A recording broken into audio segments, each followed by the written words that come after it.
পৃথিবীর সৃষ্টির ব্যাপারে বিজ্ঞানীরা বলছেন যে এই পৃথিবী এরকম ছিল না। তো কিরকম ছিল? এটা সূর্যের পাশ থেকে একটা উজ্জ্বল শক্তিশালী জ্যোতিষ্ক দারুণ ফোর্স নিয়ে যাচ্ছিল। সেই ফোর্স সহ্য করতে না পেরে সূর্যের একটি দুর্বলতম অংশ সূর্য থেকে ছিটকে মহাশূন্যে পড়ে গেল, আর ঘুরতে ঘুরতে এই পৃথিবীর অস্তিত্ব লাভ করল। বিজ্ঞানের এই কথা যদি বিশ্বাস করতে হয় তাহলে আমাকে বলতে হয় এখন তো মানুষেরা আর পৃথিবীতে ধরছে না, ঠিক কিনা? কথা বলছেন না কেন? মানুষ পৃথিবীতে এখন ধরতেছে, বিভিন্ন দেশ খালি বলতেছে মানুষ কমাও, সন্তান কমাও, বিভিন্ন পদ্ধতি গ্রহণ করো, আর মানুষ বাড়ায়ও না, অস্থির হয়ে গেছে। তো মানুষের প্রতবারে পৃথিবী এখন ভর্তি। এখন কেন দয়া করিয়া আর একটা জ্যোতিষ্ক সূর্যের পাশ দিয়ে গিয়া আর একটা দুর্বলতম অংশ ছিটকে ফেলায় দিয়ে এরকম একটা পৃথিবী বানায় দেয় না? তার অর্থ হচ্ছে দুর্ঘটনার মধ্য দিয়ে যা হয় তা কখনো মানুষের গ্রহণযোগ্য হয় না, আর যা কিছু গ্রহণযোগ্য তা সবই পূর্ব পরিকল্পনা প্রসূত। যেমন দৃষ্টান্ত দিতে গিয়ে আমি বলি, দুটো গাড়ি মুখোমুখি হয়ে অ্যাক্সিডেন্ট করলো, কাঁচগুলো ভেঙে ভেঙে চুরমার হয়ে গেল। এই মুহূর্তে চশমায় লাগানো যায় এরকম একটা সাইজ করা কাঁচ পাওয়া যাবে কি? পাওয়া যাবে? রেলগাড়ি অ্যাক্সিডেন্ট হলো, হাজার লোহার টুকরা পড়ে গেল, এক্ষুনি একখান কোদাল, একখান খন্তা, একখানা শাবল, একখানা দা, একখানা বটি অথবা জুতোয় মারার মতো একটা ছোট্ট পিনও প্রস্তুত আকারে পাওয়া যাবে কি? তাহলে বোঝা গেল অ্যাক্সিডেন্টের মাধ্যমে যা কিছু হয় তা মানুষের গ্রহণযোগ্য নয়, যা কিছু গ্রহণযোগ্য তা সব পূর্ব পরিকল্পিত। এখন আমি বলবো বিজ্ঞানীদের কথা মতো যদি সূর্যের কোন দুর্বলতম অংশ মহাশূন্যে পড়ে এই পৃথিবী হয়ে থাকে তাহলে এটা পরিকল্পনার ভিত্তিতেই হয়েছে। সেই পরিকল্পনাকারীর নাম কি? বলেন নাম কি? তবে আমি আপনাদেরকে নিশ্চিত করে বলতে পারি সূর্যের কোন দুর্বলতম অংশ ছিটকে পড়ে অ্যাক্সিডেন্টের মাধ্যমে পৃথিবী হয় নাই। মহাপরিকল্পনার মাধ্যমে সৃষ্টি জগৎকে টিকে রাখার জন্য আল্লাহ রাব্বুল আলামিন আলাদাভাবে পৃথিবীকে সৃষ্টি করেছেন। বিজ্ঞানের কথার সাথে কোরআন শরীফের যদি কন্ট্রাডিকশন হয় তাহলে কার কথা মানবেন? বিজ্ঞান না আল্লাহ? জোরে বলেন বিজ্ঞান না আল্লাহ? বিজ্ঞান বলছে, কোন সময় বলে পৃথিবী ঘোরে, কেউ বলে সূর্য ঘোরে, কেউ কয় আমরাও ঘুরি। এখন আসলে ঘোরে কে? ফয়সালা কার কাছ থেকে নেবেন? আল্লাহ রাব্বুল আলামিন কোরআন শরীফের ভিতরে বলেছেন, লাশ-শামসু ইয়ামবাগি লাহা আন তুদরিকাল কামারা ওয়ালাল লাইলু সাবিকুন নাহার ওয়া কুল্লুন ফি ফালাকি ইয়াসবাহুন। প্রবল জ্ঞানী হইবে যাহারা, আপন মনেতে বুঝিবে তাহারা, রাত্রি পারে না আগে যাইবার, দিনের স্থান করি অধিকার। চন্দ্র বাদে না সূর্যের গায়েতে, সূর্য পারে না চন্দ্রকে ধরিতে, যার যে স্থান বহাল রাখিয়া ভ্রমণ করিছে খোদাকে ডরিয়া। একটি নির্ধারিত সময় সীমা পর্যন্ত আপন আপন কক্ষপথে সব দৌড়াদৌড়ি করবে, কারো সাথে অ্যাক্সিডেন্ট হবে না কারো। ওয়াকুল্লুন ফি ফালাকি ইয়াসবাহুন, যা আছে মহাশূন্যে সব ঘুরতেছে। কে বলে? বলেন সবাই, কে বলছে? কোন সূরা? সূরা ইয়াসিন। আবার শুনুন, আল্লাহ পাক ফয়সালা দিচ্ছেন ঘোরে কেডা? শুধু সূর্য ঘোরে না, শুধু চন্দ্র ঘোরে না, আল্লাহ মহাশূন্যে যা রেখেছেন সব ঘুরতেছে, সবই সন্তরণশীল, সব গতিশীল। সুতরাং ফয়সালা তো আল্লাহর কাছ থেকে নিতে হবে। পৃথিবী সৃষ্টি করেছেন, মানব গোষ্ঠী সৃষ্টি করেছেন এবং মানুষের প্রয়োজন মিটিয়েছে। এই মানুষগুলিকে কে সৃষ্টি করেছে? মানুষ সৃষ্টির ব্যাপারেও দার্শনিকরা মানুষদেরকে বিভ্রান্ত করে। যা কলেজে বিশ্ববিদ্যালয়ে পড়ানো হয়, এই কোরআন শরীফ বিশ্ববিদ্যালয়ে পড়ানো হয়? হ্যাঁ হয়। কয়েকটা আয়াত, কয়েকটা সূরা পরীক্ষা পাস করার জন্য একটু একটু অপশনাল রেখে দেওয়া হয়েছে। বর্তমান যে শিক্ষা কমিশন, শামসুল হক শিক্ষা কমিশন রিপোর্ট মন্ত্রী পরিষদে অনুমোদন করেছে বর্তমান সরকার।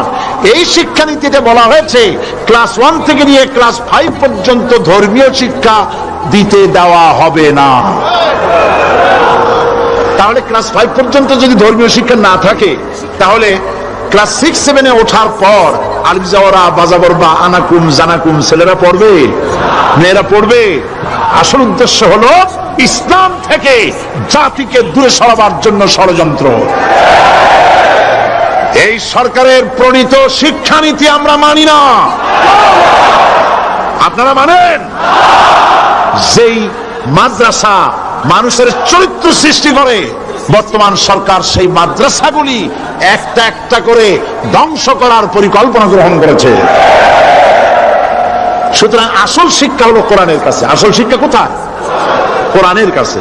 কোরআন যদি শিখানো হতো, কোরআন যদি শিখানো হতো কলেজে বিশ্ববিদ্যালয়, তাহলে গতকাল চট্টগ্রাম বিশ্ববিদ্যালয় থেকে যেসব ছেলেরা বিশ্ববিদ্যালয় কর্তৃপক্ষ কর্তৃক বরাদ্দকৃত, হাইজ্যাক করা নয়, বরাদ্দকৃত 4খানা বাস দিয়ে কোরআন শুনতে আসতে চেয়েছিল, বর্তমান সরকারের তথাকথিত সোনার ছেলেরা আসতে দিল না।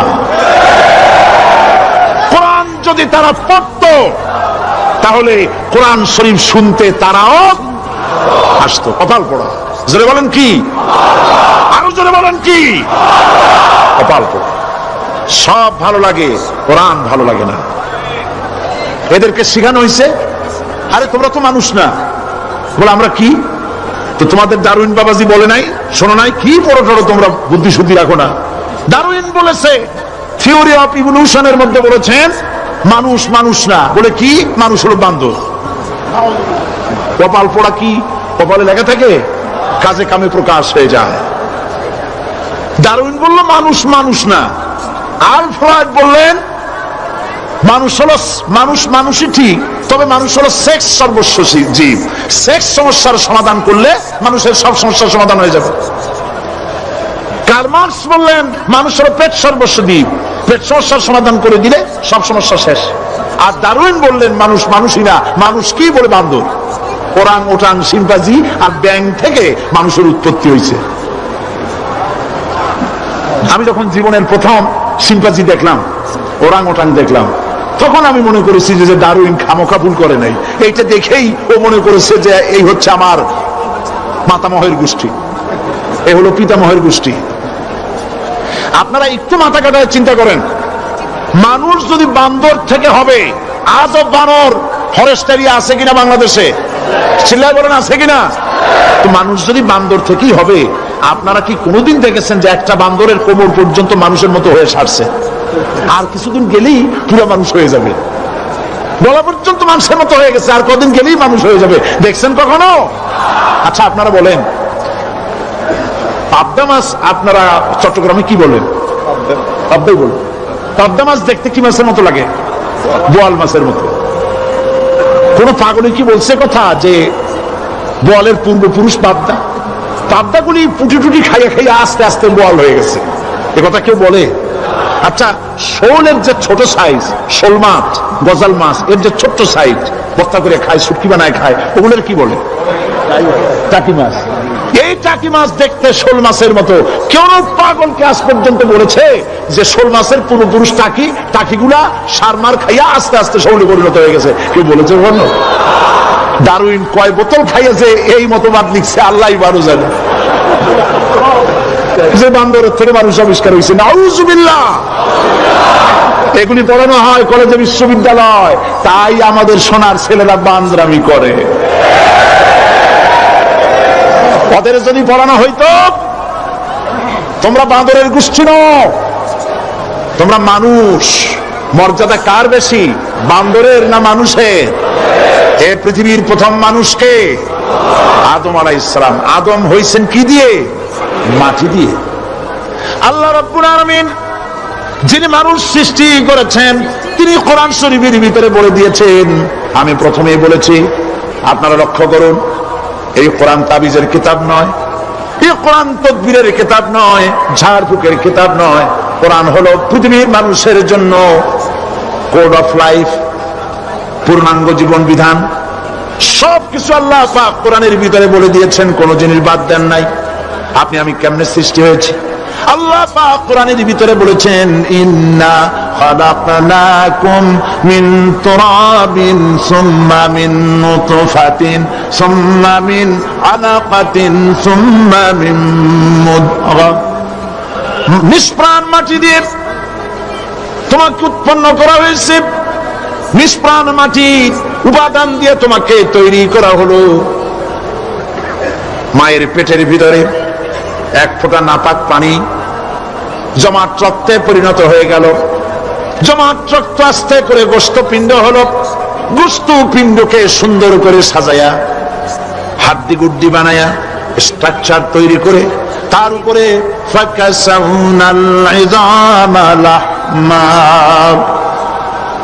চামড়া দিয়ে গোশত দিয়া সাজায়া সুন্দর করে বানালাম। আল্লাহর পরিচয় শুনুন, আল্লাহ আমার কেমন আল্লাহ। মায়ের পেটের ভিতরে সন্তান বানায়া এরপরে যখন রূহ দেওয়া হয়েছে, ক্ষুধা লেগেছে, খাবারের প্রয়োজন হয়েছে, আল্লাহ রাব্বুল আলামিন ওই কচি বান্দা মায়ের পেটে বসে কি খাবে সেজন্য তার মা চিন্তা করে নাই, বাবা চিন্তা করে নাই, সরকার চিন্তা করে নাই। আল্লাহ রাব্বুল আলামিন মায়ের মাসিক অসুখকে বন্ধ করে দিয়ে সন্তানের নাভির সাথে আর মায়ের নাভির সাথে তার লাগায়া, পাইপ লাগায়া মায়ের মাসিক অসুখের রক্তগুলি দিয়ে সন্তানকে বড় বানালেন। মুখ দিয়া এই রক্ত পান করালেন না, মুখটাকে পবিত্র রেখে দিলেন যাতে করে পৃথিবীতে আসার পর ওই মুখ দিয়া আল্লাহ রাব্বুল আলামিনের জিকির করতে পারো। সন্তান মায়ের ভিতরে পেটের ভিতরে বড় হলো, আল্লাহ রাব্বুল আলামিন বলেন মাস দিন যখন পুরো হয়ে গেল, সুম্মা নুখরিজুকুম তুফলা, বাচ্চার আকারে পৃথিবীতে নিয়ে আসলাম। এখন খাবা কি? পৃথিবীতে যখন বাচ্চা এলো তখন তার পেটের সাথে যে সংযোগ ছিল মায়ের নাভির সাথে আর সন্তানের নাভির সাথে, সেই সংযোগ তার আর কি থাকলো? কি করা হলো? কেটে দেওয়া হলো। লক্ষ্য করুন, খাবারের জন্য একটি মাত্র পাইপ আল্লাহ লাগাইছিলেন, পৃথিবীতে সন্তান আসার সঙ্গে সঙ্গে পাইপটা কেটে দেওয়া হলো। এবার কি খাবে? আল্লাহ রাব্বুল আলামিন মায়ের বুক থেকে সন্তানের জন্য এবার সিঙ্গেল সিগন্যাল, তার জন্য সিঙ্গেল কোন লাইন যেটা ছিল কেটে দিয়া মায়ের বুক থেকে সন্তানের জন্য ডাবল লাইন আল্লাহ চালু করে দিলেন। এমন দুধ বানাই দিলেন যা শুধু খাবার নয়, শুধু ফুড ভ্যালু নয়, এই দুধের ভিতরে ক্যালসিয়াম, এর মধ্যে ভিটামিন, এর মধ্যে আয়রন, এর মধ্যে মেডিসিন। দুনিয়ার এই সন্তান ছিল ফি কারারিন মাকিন, সুরক্ষিত জায়গার ভিতরে ছিল, কোন পলিউশন সেখানে যেতে পারতো না, রোগের জার্ম সেখানে যেতে পারতো না। দুনিয়ায় এলো দূষিত আবহাওয়ার ভিতরে, এই সন্তানকে এখনই অ্যান্টিবায়োটিক খাওয়ালে পরে অসুবিধা হবে। আল্লাহ রাব্বুল আলামিন মায়ের দুধের ভিতরে ঔষধ দিয়া রোগের প্রতিষেধক বানায়া দিলেন। এ হলো আমার আল্লাহ। এ আমার কে? আল্লাহ। জোরে বলেন আল্লাহ। আল্লাহ আল্লাহ রাব্বুল আলামিন মায়ের দুধ দিয়ে সন্তানকে বড় করলেন আর শোনায় দিলেন, খবরদার এই মায়ের সাথে, এই বাপের সাথে নাফরমানি করবি না। মা বাপের জন্য আমার কাছে দোয়া করবে, রব্বির হামহুমা কামা রাব্বায়ানি সগীরা।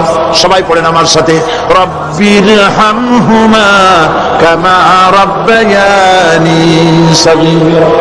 আল্লাহ পাক শিখাই দিলেন বান্দারে আমার কাছে দোয়া করায়, আল্লাহ আমার মা বাপ আমাকে ছোটবেলায় যেভাবে স্নেহের কোলে লালন পালন করেছে, এইভাবে আমার মা বাপকে তোমার রহমতের কোলে লালন পালন করো। মনে থাকবে ভাইরা? বলে মনে থাকবে? প্রত্যেক নামাজের পরে মা বাবার জন্য দোয়া করবেন, বেঁচে থাকুক আর মরে যাক, দোয়া করবেনই। মনে থাকবে? রব্বির হামহুমা কামা রাব্বায়ানি সগীরা। আমার পরে রব্বির হামহুমা কামা রাব্বায়ানি সগীরা। আল্লাহ পাক মায়ের মর্যাদা এত বাড়াইছেন, সাহাবী প্রশ্ন করেছে, ইয়া রাসূলুল্লাহ খেদমত করব কার? হুজুর বলেন তোমার মায়ের, তারপরে কার? তোমার মায়ের, তারপরে কার? তোমার মায়ের, তারপরে কার? তোমার পিতার, বাপের চাইতে মায়ের মর্যাদা আল্লাহ 3 গুণ বাড়াইয়া দিলেন, 3 গুণ বৃদ্ধি করে দিলেন। হাদিস শরীফে এসেছে হযরত আবী হুরায়রা রাদিয়াল্লাহু তাআলা আনহু রাসূলের কাছে এসে রাতের বেলায় কাঁদতেছিলেন। হুজুর প্রশ্ন করলেন, আবু হুরায়রা কাঁদো কেন? হযরত আবু হুরায়রা বলছেন, হুজুর মা আমাকে মেরেছে। তিনি প্রশ্ন করলেন, আচ্ছা মা তোমার মারলো কেন? তুমি কি কোনো বেয়াদবি করছো? তিনি বললেন না। তবে মারলো কেন? হযরত আবু হুরায়রা বলেন, ইয়া রাসূলুল্লাহ, আপনার খেদমত থেকে বাড়ি ফিরতে আমার দেরি হয়ে গিয়েছিল। গভীর রাত্রে যখন বাড়ি গেছি, মা আমাকে প্রশ্ন করলেন, বাবা দেরি হলো কেন, কোথায় ছিলি? তাম পৃথিবীর মানুষ যেই কদম মোবারক চুমু দিতে পারলে ধন্য হয়ে যায়, সেই আখিরি জামানার পয়গম্বর নবী মুহাম্মদ রাসূলুল্লাহ সাল্লাল্লাহু আলাইহি সাল্লামের দরবার থেকে আসতে আমার দেরি হয়ে গেছে। ইয়া রাসূলুল্লাহ, আমার মা আপনার নাম শুনে তার গা জ্বলে উঠল। তিনি কাফের, মুশরিকা। আপনার নাম শুনে অগ্নি শর্মা হয়ে আমাকে ধরে পিটানো আরম্ভ করলেন আর বললেন, আবু হুরায়রা, হয় মুহাম্মদ সাল্লাল্লাহু আলাইহি সাল্লামের বাড়ি ছাড়বি, নইলে আমার বাড়ি ছাড়বি, কি করবি বল? মা খেতে খেতে আমি বললাম, মা তোমার গায়ে যত শক্তি আছে আমারে মারো, তোমার বাড়ি শুদ্ধ, তাম দুনিয়াটা ছেড়ে দিতে পারি, মুহাম্মদ রাসূলুল্লাহর কদম মোবারক ছেড়ে দিতে পারি না। হুজুর আমার মা গলা ধাক্কা মেরে আমাকে বের করে দিয়েছেন। হুজুর বলছেন, আবু হুরায়রা, মা তোমাকে মেরেছে আর আমার কাছে নালিশ করছো, আমি তোমার মায়ের কোনো বিচার করতে পারবো না। সুবহানাল্লাহ, এত বড় পাওয়ারফুল নবী, শানওয়ালা, ইজ্জতওয়ালি, বরকতওয়ালি, এত বড় নবী বলছেন মা মেরেছে, আমার করার কিচ্ছু নাই। সুবহানাল্লাহ। তোমার মা মুশরিকা হোক আর যাই হোক, তোমার মা। সুবহানাল্লাহ বলেন। আমার বন্ধুগণ, হযরত আবু হুরায়রা বলেন, ইয়া রাসূলুল্লাহ, মায়ের বিরুদ্ধে কোনো অভিযোগ নিয়ে আমি আপনার কাছে আসি নাই। হুজুর বলেন, কেন আসছে বলো খুলে। আবু হুরায়রা বলেন, হুজুর আমি জানি আপনি আল্লাহর দরবারে যদি কোনো ব্যাপারে হাত তোলেন আল্লাহ মঞ্জুর করে ফেলেন। আপনি দয়া করে আমার মার জন্য দোয়া করেন, আল্লাহ যেন হেদায়েত দিয়ে দেন। আমার নবীজি দুখানে হাত উত্তোলন করলেন, বললেন, আল্লাহুম্মা ইহদি উম্মা আবি হুরায়রা, আয় আল্লাহ আমি দোয়া করতেছি আবু হুরায়রার মাকে হেদায়েত নসিব করো। হুজুর হাত তুলে মোনাজাত করছেন, আবু হুরায়রা দৌড় দিলেন বাড়ির দিকে। কয়েকজন সাহাবী হযরত আবু হুরায়রার জামা টেনে ধরেছে, এই ভদ্রলোক দৌড়ায় কেন? এত শান্ত মানুষ, কখনো গরম হয়ে কারোর সঙ্গে কথা বলে না। এই মানুষটা দৌড়ায় কেন? কোনো বিপদ হইল নাকি? জামা টেনে ধরে বলে, আবু হুরায়রা দৌড়াও কেন? হযরত আবু হুরায়রা বলেন, জামাত ছেড়ে দাও, কোনো বিপদ আমার হয় নাই, আমি দৌড়াইয়া বাড়ি যাই দেখতে চাই।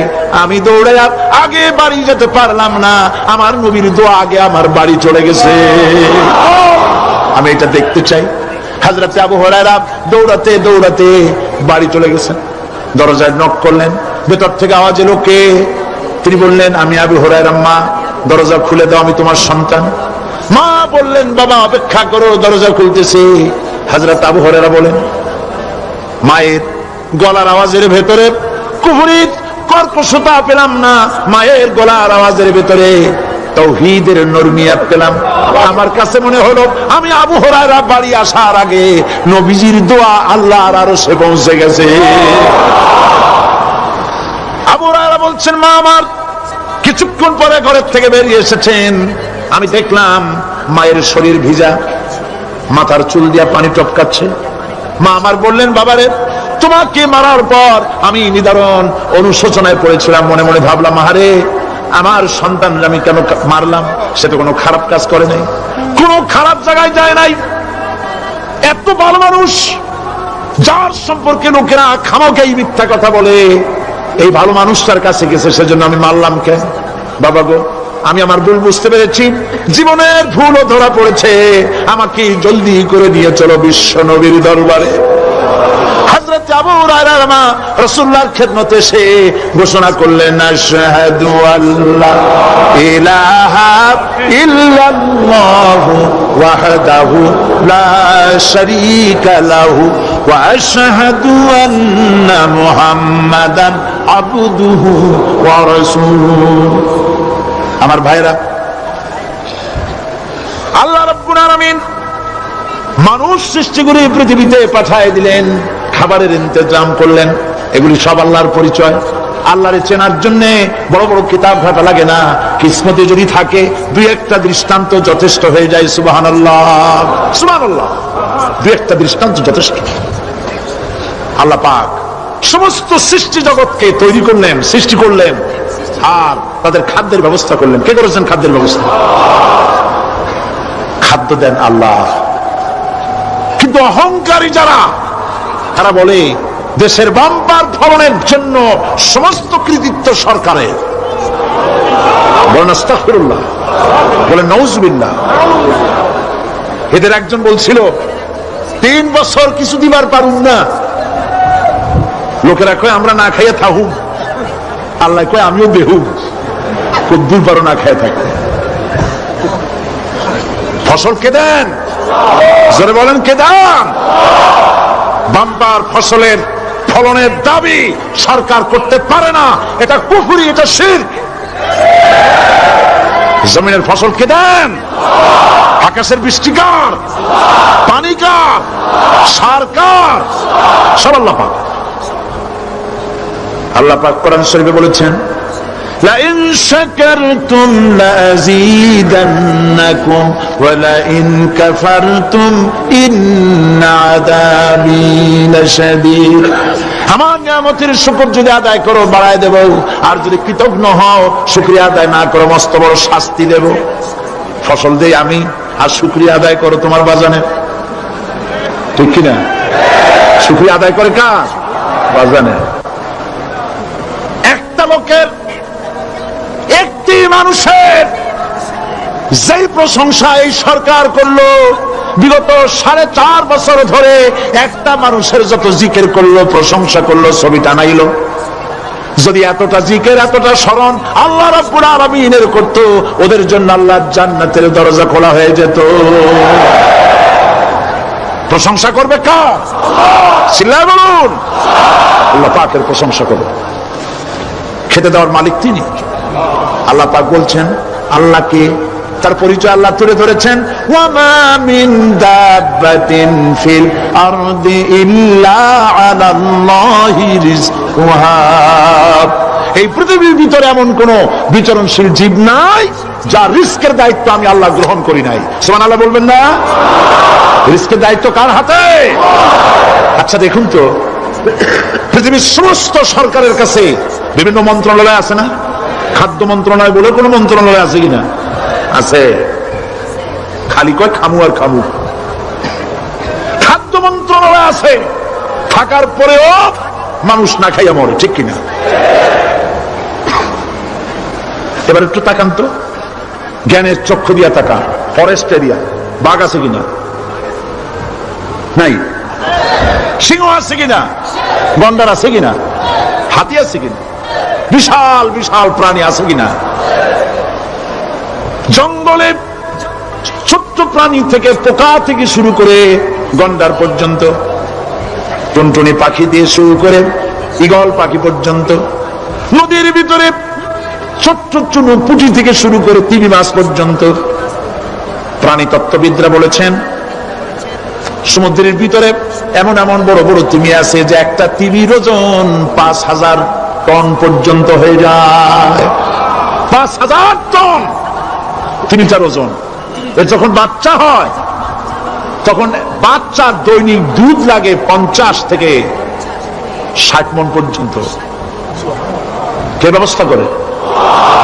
রুহান ফেরেশতা। তো ওর মা যেমন বাচ্চা তো সেরকম হবে। ঠিক কিনা? কে দেয় খাবার? এবার দেখেন তো, আপনার দেশের এই জঙ্গলে কত হাতি আছে। হাতিরা মিছিল করে আসছে যে আল্লাহ আমাদের এখন আর খাইতে খাইতে দিতে পারে না, বাংলাদেশের গভর্নমেন্ট কিছু দাও। আসছে না খাইয়া ক্ষুধার জ্বালায় হাতি মরেছে, বাঘ মরেছে, সিংহ মরেছে। এর কোন দৃষ্টান্ত আছে? ক্ষুধার জ্বালায় আকাশের উড়ন্ত পাখিরা ছটফট করে মারা গেছে, দৃষ্টান্ত আছে? নদীর মাছেরা ক্ষুধার জ্বালায় ভেসে উঠেছে, না খাইয়া মরে গেছে, দৃষ্টান্ত আছে? মহান আল্লাহ রাব্বুল আলামিন কোরআন শরীফের ভিতরে বলেছেন, অনেক প্রাণী এমন আছে যারা তাদের খাদ্যকে সঞ্চয় করে না, খাদ্যকে জমা করে না। আহরণ করে না। সকালবেলায় একটা খাবার খেলো, দুপুরে কি খাবে তার জানা নাই। শকুন পৃথিবীর মাঝি থেকে 3 মাইল উপরে ওড়ে, তার চোখকে আল্লাহ পাক এত তীক্ষ্ণ বানিয়ে দিয়েছেন, এই চট্টগ্রামের কোথায় মরা গরু আছে 3 মাইল উপর দিয়ে দেখতে পায়? সুবহানাল্লাহ বলতে ইচ্ছে করে। এই প্রাণীগুলি খাবারগুলি কোন গভর্নমেন্ট জোগাড় করে রাখে নাই। আল্লাহ পাক বলেন সবার খাবার আমি দেই। সকালবেলায় সমস্ত প্রাণীগুলি, মহাশূন্যে পাখি, পানির ভিতরে মৎস্যরাজি, জঙ্গলের ভিতরে হিংস্র প্রাণী, পোকামাকড় থেকে শুরু করে সবগুলো খালি পেটে সব বেরিয়ে যায়, কারো কোনো খাবারের মজুদ নাই। সন্ধ্যা হতে না হতে সমস্ত প্রাণীগুলির পেট ভরাই আমি আবার যার যার ঘরে বিদায় দেই। ওয়ামা মিন দাব্বাতিন ফিল আরদি ইল্লা আলাল্লাহি রিজকুহা। সমস্ত প্রাণীর রিজকের দায়িত্ব আমি আল্লাহর হাতে। কে দেয় রিজেক? জোরে বলুন, কে দেন? আল্লাহ। কি খাবেন সব আল্লাহ জোগাড় করে দিয়েছেন। তরি তরকারি জোগাড় করেছেন, মাছ জোগাড় করেছেন, চাউল দিয়েছেন, খাবার দিয়েছেন, গোশত দিয়েছেন, সব দিয়ে দিয়েছেন। আল্লাহ রাব্বুল আলামিন সমস্ত জিনিস দিয়ে মানুষকে আল্লাহ পাক তার জন্য আল্লাহ সব করেছেন। খালাকা লাকুম মা ফিল আরদি জামিআ। এই পৃথিবীতে যা তৈরি করেছে সব তোমার জন্য। এ হচ্ছে আমার আল্লাহ, এ হচ্ছে আমার কে? আল্লাহ। সে আল্লাহ পাক বলছেন, আল্লাহর পরিচয় তিনি স্রষ্টা, তিনি রিজেক দাতা। এবার আইনদাতা কে? আইনদাতা কে? আরো জোরে বলুন। আইনদাতা আল্লাহ হচ্ছে আল্লাহর পরিচয়। ইনিল হুকমু ইল্লা লিল্লাহ আলা লাহুল খালকু ওয়াল আমর। সৃষ্টিদার, আইন চলবে তার। আমার দেশে আল্লাহর আইন চলছে? আমাদের দেশের কল কারখানা, ক্ষেত খামার, অফিস আদালত আল্লাহর আইন অনুযায়ী চলে? চলে না। বরং আল্লাহর আইনকে মুছে ফেলার জন্য, নিজেদের আইন সৃষ্টি করার জন্য প্রচেষ্টা চালানো হচ্ছে। আল্লাহর আইন মানুষের জন্য সব থেকে বেশি উপযোগী, কারণ সৃষ্টি করেছেন কে? বলেন, কে করেছেন? আল্লাহ। প্রত্যেকটি মেশিন আপনি যা কিনবেন, রেডিও হোক, টিভি হোক, যে কোনো যন্ত্র হোক, গাড়ি হোক, তার সাথে একটা লিটারেচার, একটা বই তার সঙ্গে দিয়ে দেওয়া হয়। ওই বইয়ের মধ্যে লেখা থাকে এটা কিভাবে চালানো হবে, অপারেট করা হবে, তার সিস্টেম লেখা থাকে। আপনার ইচ্ছা মতো চালাইলে হবে না। এই মানব গোষ্ঠীকে সৃষ্টি করেছেন। এখন আপনি যদি আপনার আইন মতো চালান, তা কি চলবে? চলবে না। আপনি আপনার আইন মতো চালাচ্ছেন, ভালোভাবে চলতেছে? চলতেছে না। স্বরাষ্ট্রমন্ত্রী বলতেছেন সন্ত্রাসীদেরকে মাটির তলা থেকে খুঁজে বের করা হবে, কিন্তু নাকের উপর দিয়া ব্রিফকেস চুরি হয়ে যায়, উনি তা করতে পারেন না। এই হলো আইন। অনাবরত খুন হচ্ছে, অনাবরত সন্ত্রাসী তৎপরতা চলছে। আর ওনারা বলছেন আগের থেকে গুলি চলে আসছে, একজনের খুনের বিচার না হইলে এরকম খুন তো হইতেই থাকবে। তাহলে খুনকে, হত্যাকে, সন্ত্রাসকে সরকার জাস্টিফাইড করছে। নাউজুবিল্লাহি মিন যালিক। এই জন্য আইন হতে হবে আল্লাহর। আইন হতে হবে কার? চিল্লায় বলেন, আল্লাহ পাকের আইন হতে হবে। আমি একদিন পার্লামেন্টে বলেছিলাম, আমার দেশের নেতা নেত্রীরা বারবার হজ করতে যান, উমরা করতে যান, সেখান থেকে আসার সময় কি আনেন? আতর, পাথর, সুরমা আর ফুরমা, এই কিছু নিয়ে আসলেন। কিন্তু আমি বলেছি, আপনারা কি কিছু চোখে দেখেন না? পার্লামেন্টে এইভাবে বক্তৃতা করেছে, কিছু চোখে দেখেন না? আমি প্রশ্ন করে আমি আবার জবাব দিচ্ছি, আপনারা যারা হজ করতে যান, উমরা করতে যান, হজের কথাই ধরি, এই হজ করতে যখন যান তখন মুজদালিফায় একটা রাত কাটাইতে হয়। সেটা কোন দিন? ইয়মে আরাফার পরের দিন। এই মাঠে দালান কোঠা আছে, এখানে বেড়া আছে, শামিয়ানা আছে, পর্দা আছে, তাবু আছে, কিচ্ছু নাই। লক্ষ লক্ষ নারী আর পুরুষ পাশাপাশি শুয়ে থাকে। তাও সুবহানাল্লাহ করতে ইচ্ছে করবে। সারা রাত জনে জনে পুলিশ পাহারাদার নাই। কিরকম মেয়ে এলো, চাঁদের সৌন্দর্য হার মানায় দিতে পারে এরকম সুন্দরী। এরকম সুন্দরী নারী, সুদর্শন পুরুষ পাশাপাশি রাস্তার ধারে মরুভূমির ভিতরে সারা রাত কাটাচ্ছে। ইয়মে আরাফার পরের রাতটা, একটা রাত পুরা এভাবে চলতেছে বছরের পর বছর, শতাব্দীর পর শতাব্দী, সহস্রাব্দীর পর সহস্রাব্দী। আমি প্রশ্ন করি, পৃথিবীর ইতিহাসে কেউ কি এমন কথা বলতে পেরেছে, লিখতে পেরেছে যে মুজদালিফার রাতে সেখান থেকে 10টা নারী হাইজ্যাক হয়েছে, 5টা নারী লাঞ্ছিত হয়েছে? বলতে পারবে? গভীর রাত্রে পুরুষ সঙ্গী ছাড়া সুন্দরী রমণী, যুবতী রমণী একাকিনী নিজের ঘর ছেড়ে আল্লাহর ঘরে তওয়াফ করতে আসে।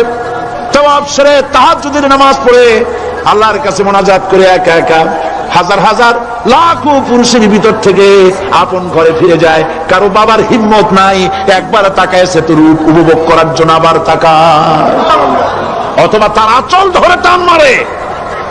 আছে ইতিহাস, কথা কন না কেন? সুন্দরী একটা মাইয়া মক্কা থেকে মদিনা থেকে পাওয়া যায় না, 15 দিন হয়ে গেছে। হয়েছে কখনো? এবার জবাব দেন, কেন হয় না? কেন হয় না?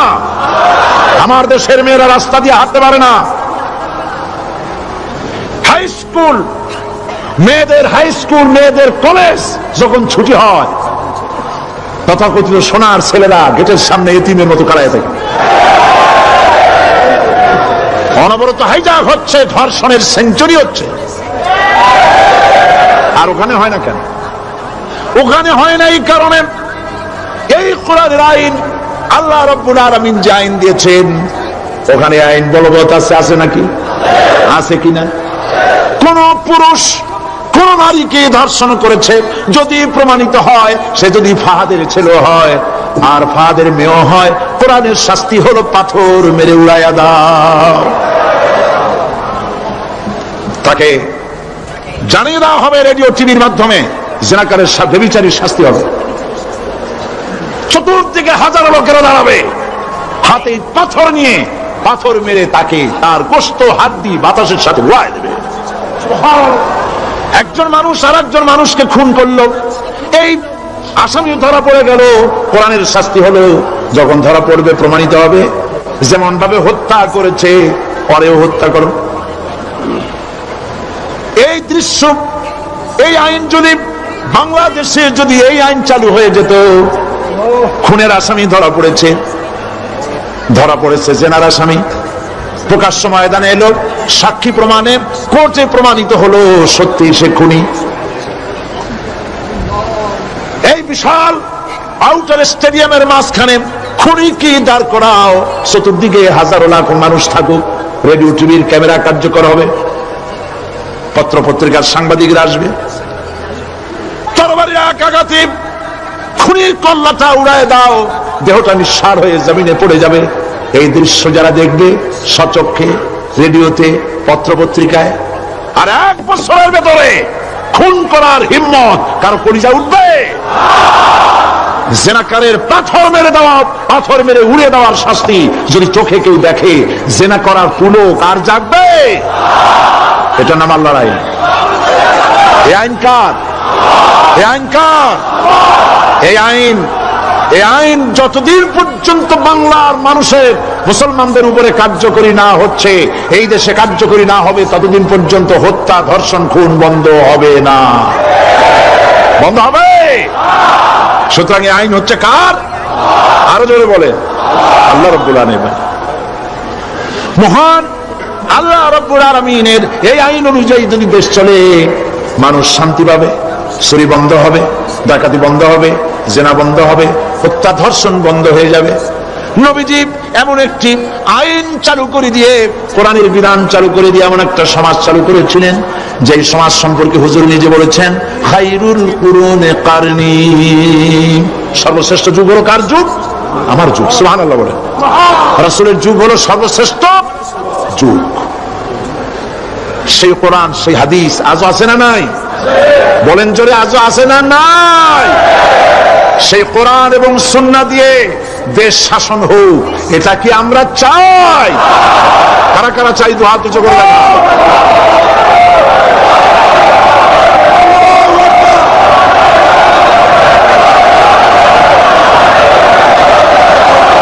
আরে ভাই, আপনারা দাঁড়ায় গেলেন কেন?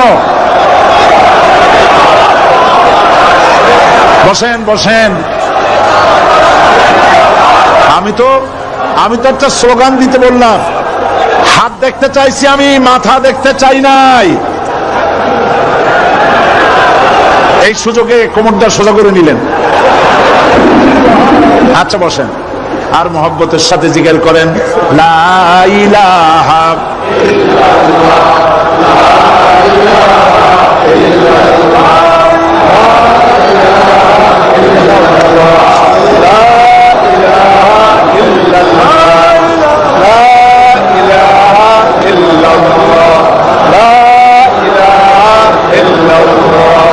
জোরে সরে সবাই জিকির করেন লা ইলাহা ইল্লাল্লাহ, লা ইলাহা ইল্লাল্লাহ, লা ইলাহা ইল্লাল্লাহ, লা ইলাহা ইল্লাল্লাহ মুহাম্মাদুর রাসূলুল্লাহ। বসুন, আমরা মুনাজাত করব।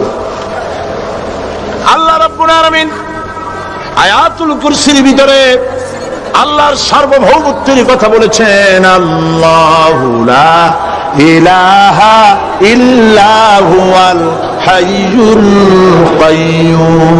পড়েন আমার সাথে সবাই, আল্লাহু লা ইলাহা ইল্লা হুয়াল হাইয়ুল কাইয়্যুম।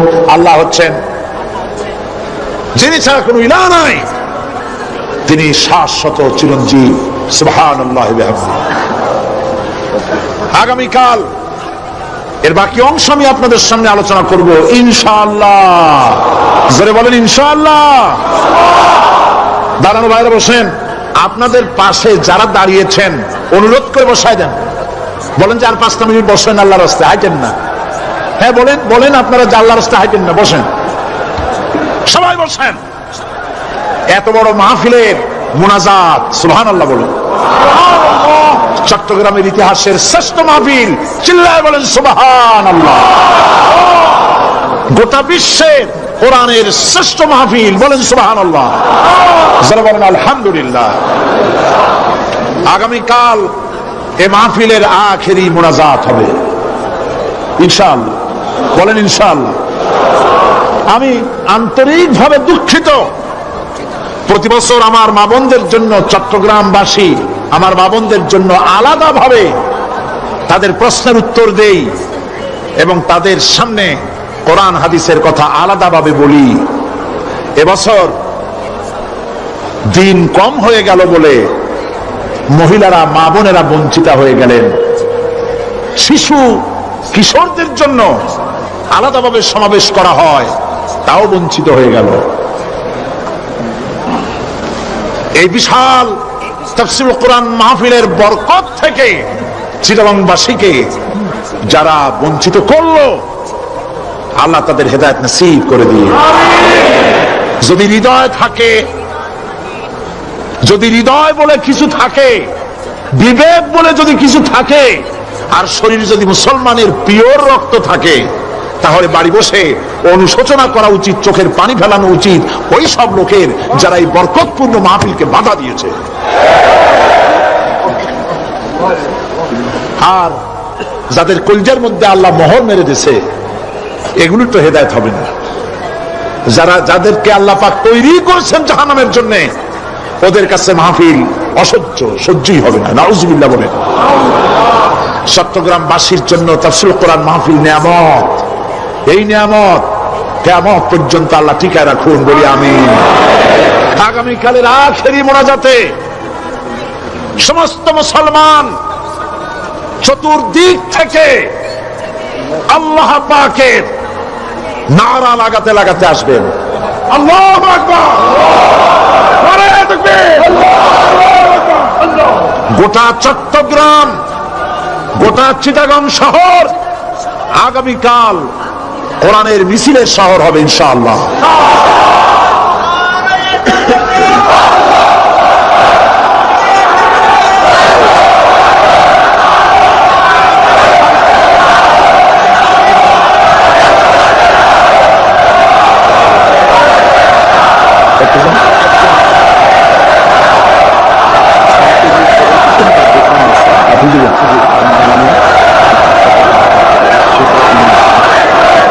বন্ধুগণ, আজকে কোরআন শরীফের তাফসীর শুনে ইসলামের প্রতি আকৃষ্ট হয়ে 8 জন অমুসলিম ভাই ইসলাম কবুল করার জন্য এসেছে।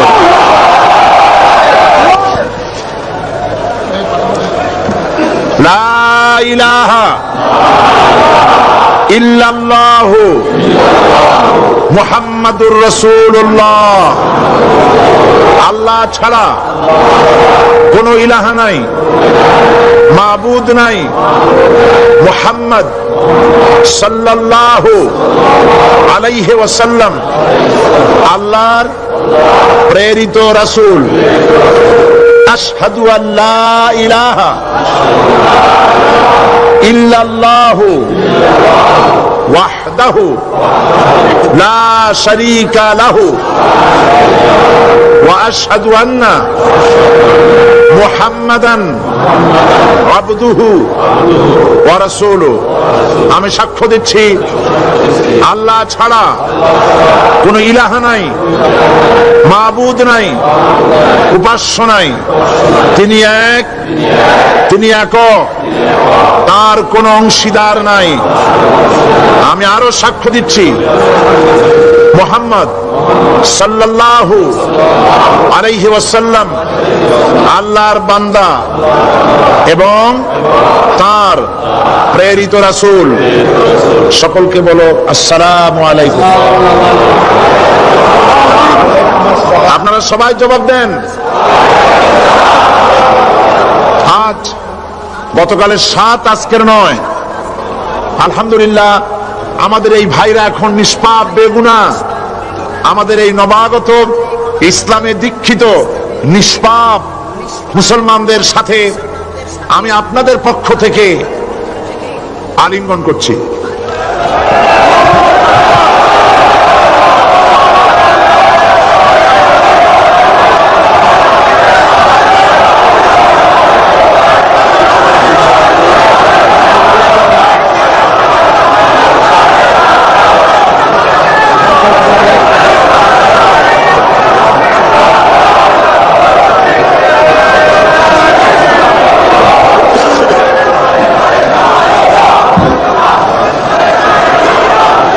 প্রিয় ভাই সব,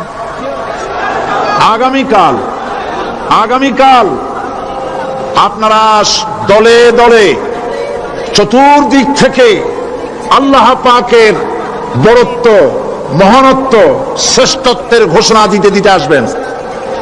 আল্লাহর বড়ত্ব, বিরাটত্ব, মহানত্ব আর শ্রেষ্ঠত্বের ঘোষণা দিতে হয় কিভাবে? সবাই জোরে বলেন, আরো চিল্লায় বলেন।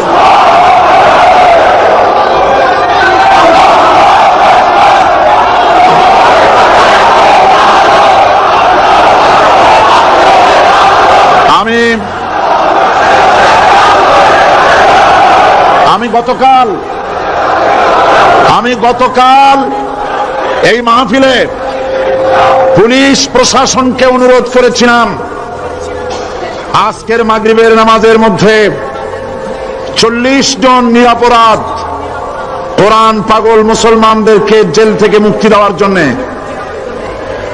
আপনারা তামসা মনে করবেন না।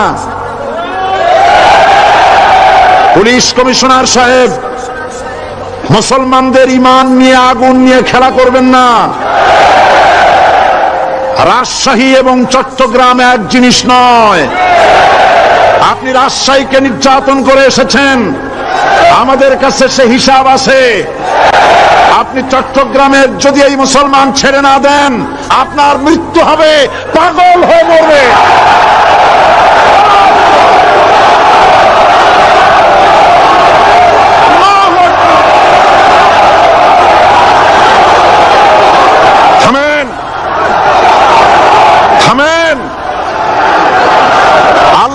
গজবকে ভয় করেন পুলিশ কমিশনার, আল্লাহর গজবকে ভয় করুন। এই লক্ষ লক্ষ জনতা আপনার গজবের মৃত্যু কামনা করে। আপনি যদি কালকের জুমার আগে 40 জন ছেড়ে না দেন, এই মাহফিল থেকে এমন কঠোর কর্মসূচি ঘোষণা করা হবে গোটা চট্টগ্রাম অচল হয়ে যাবে।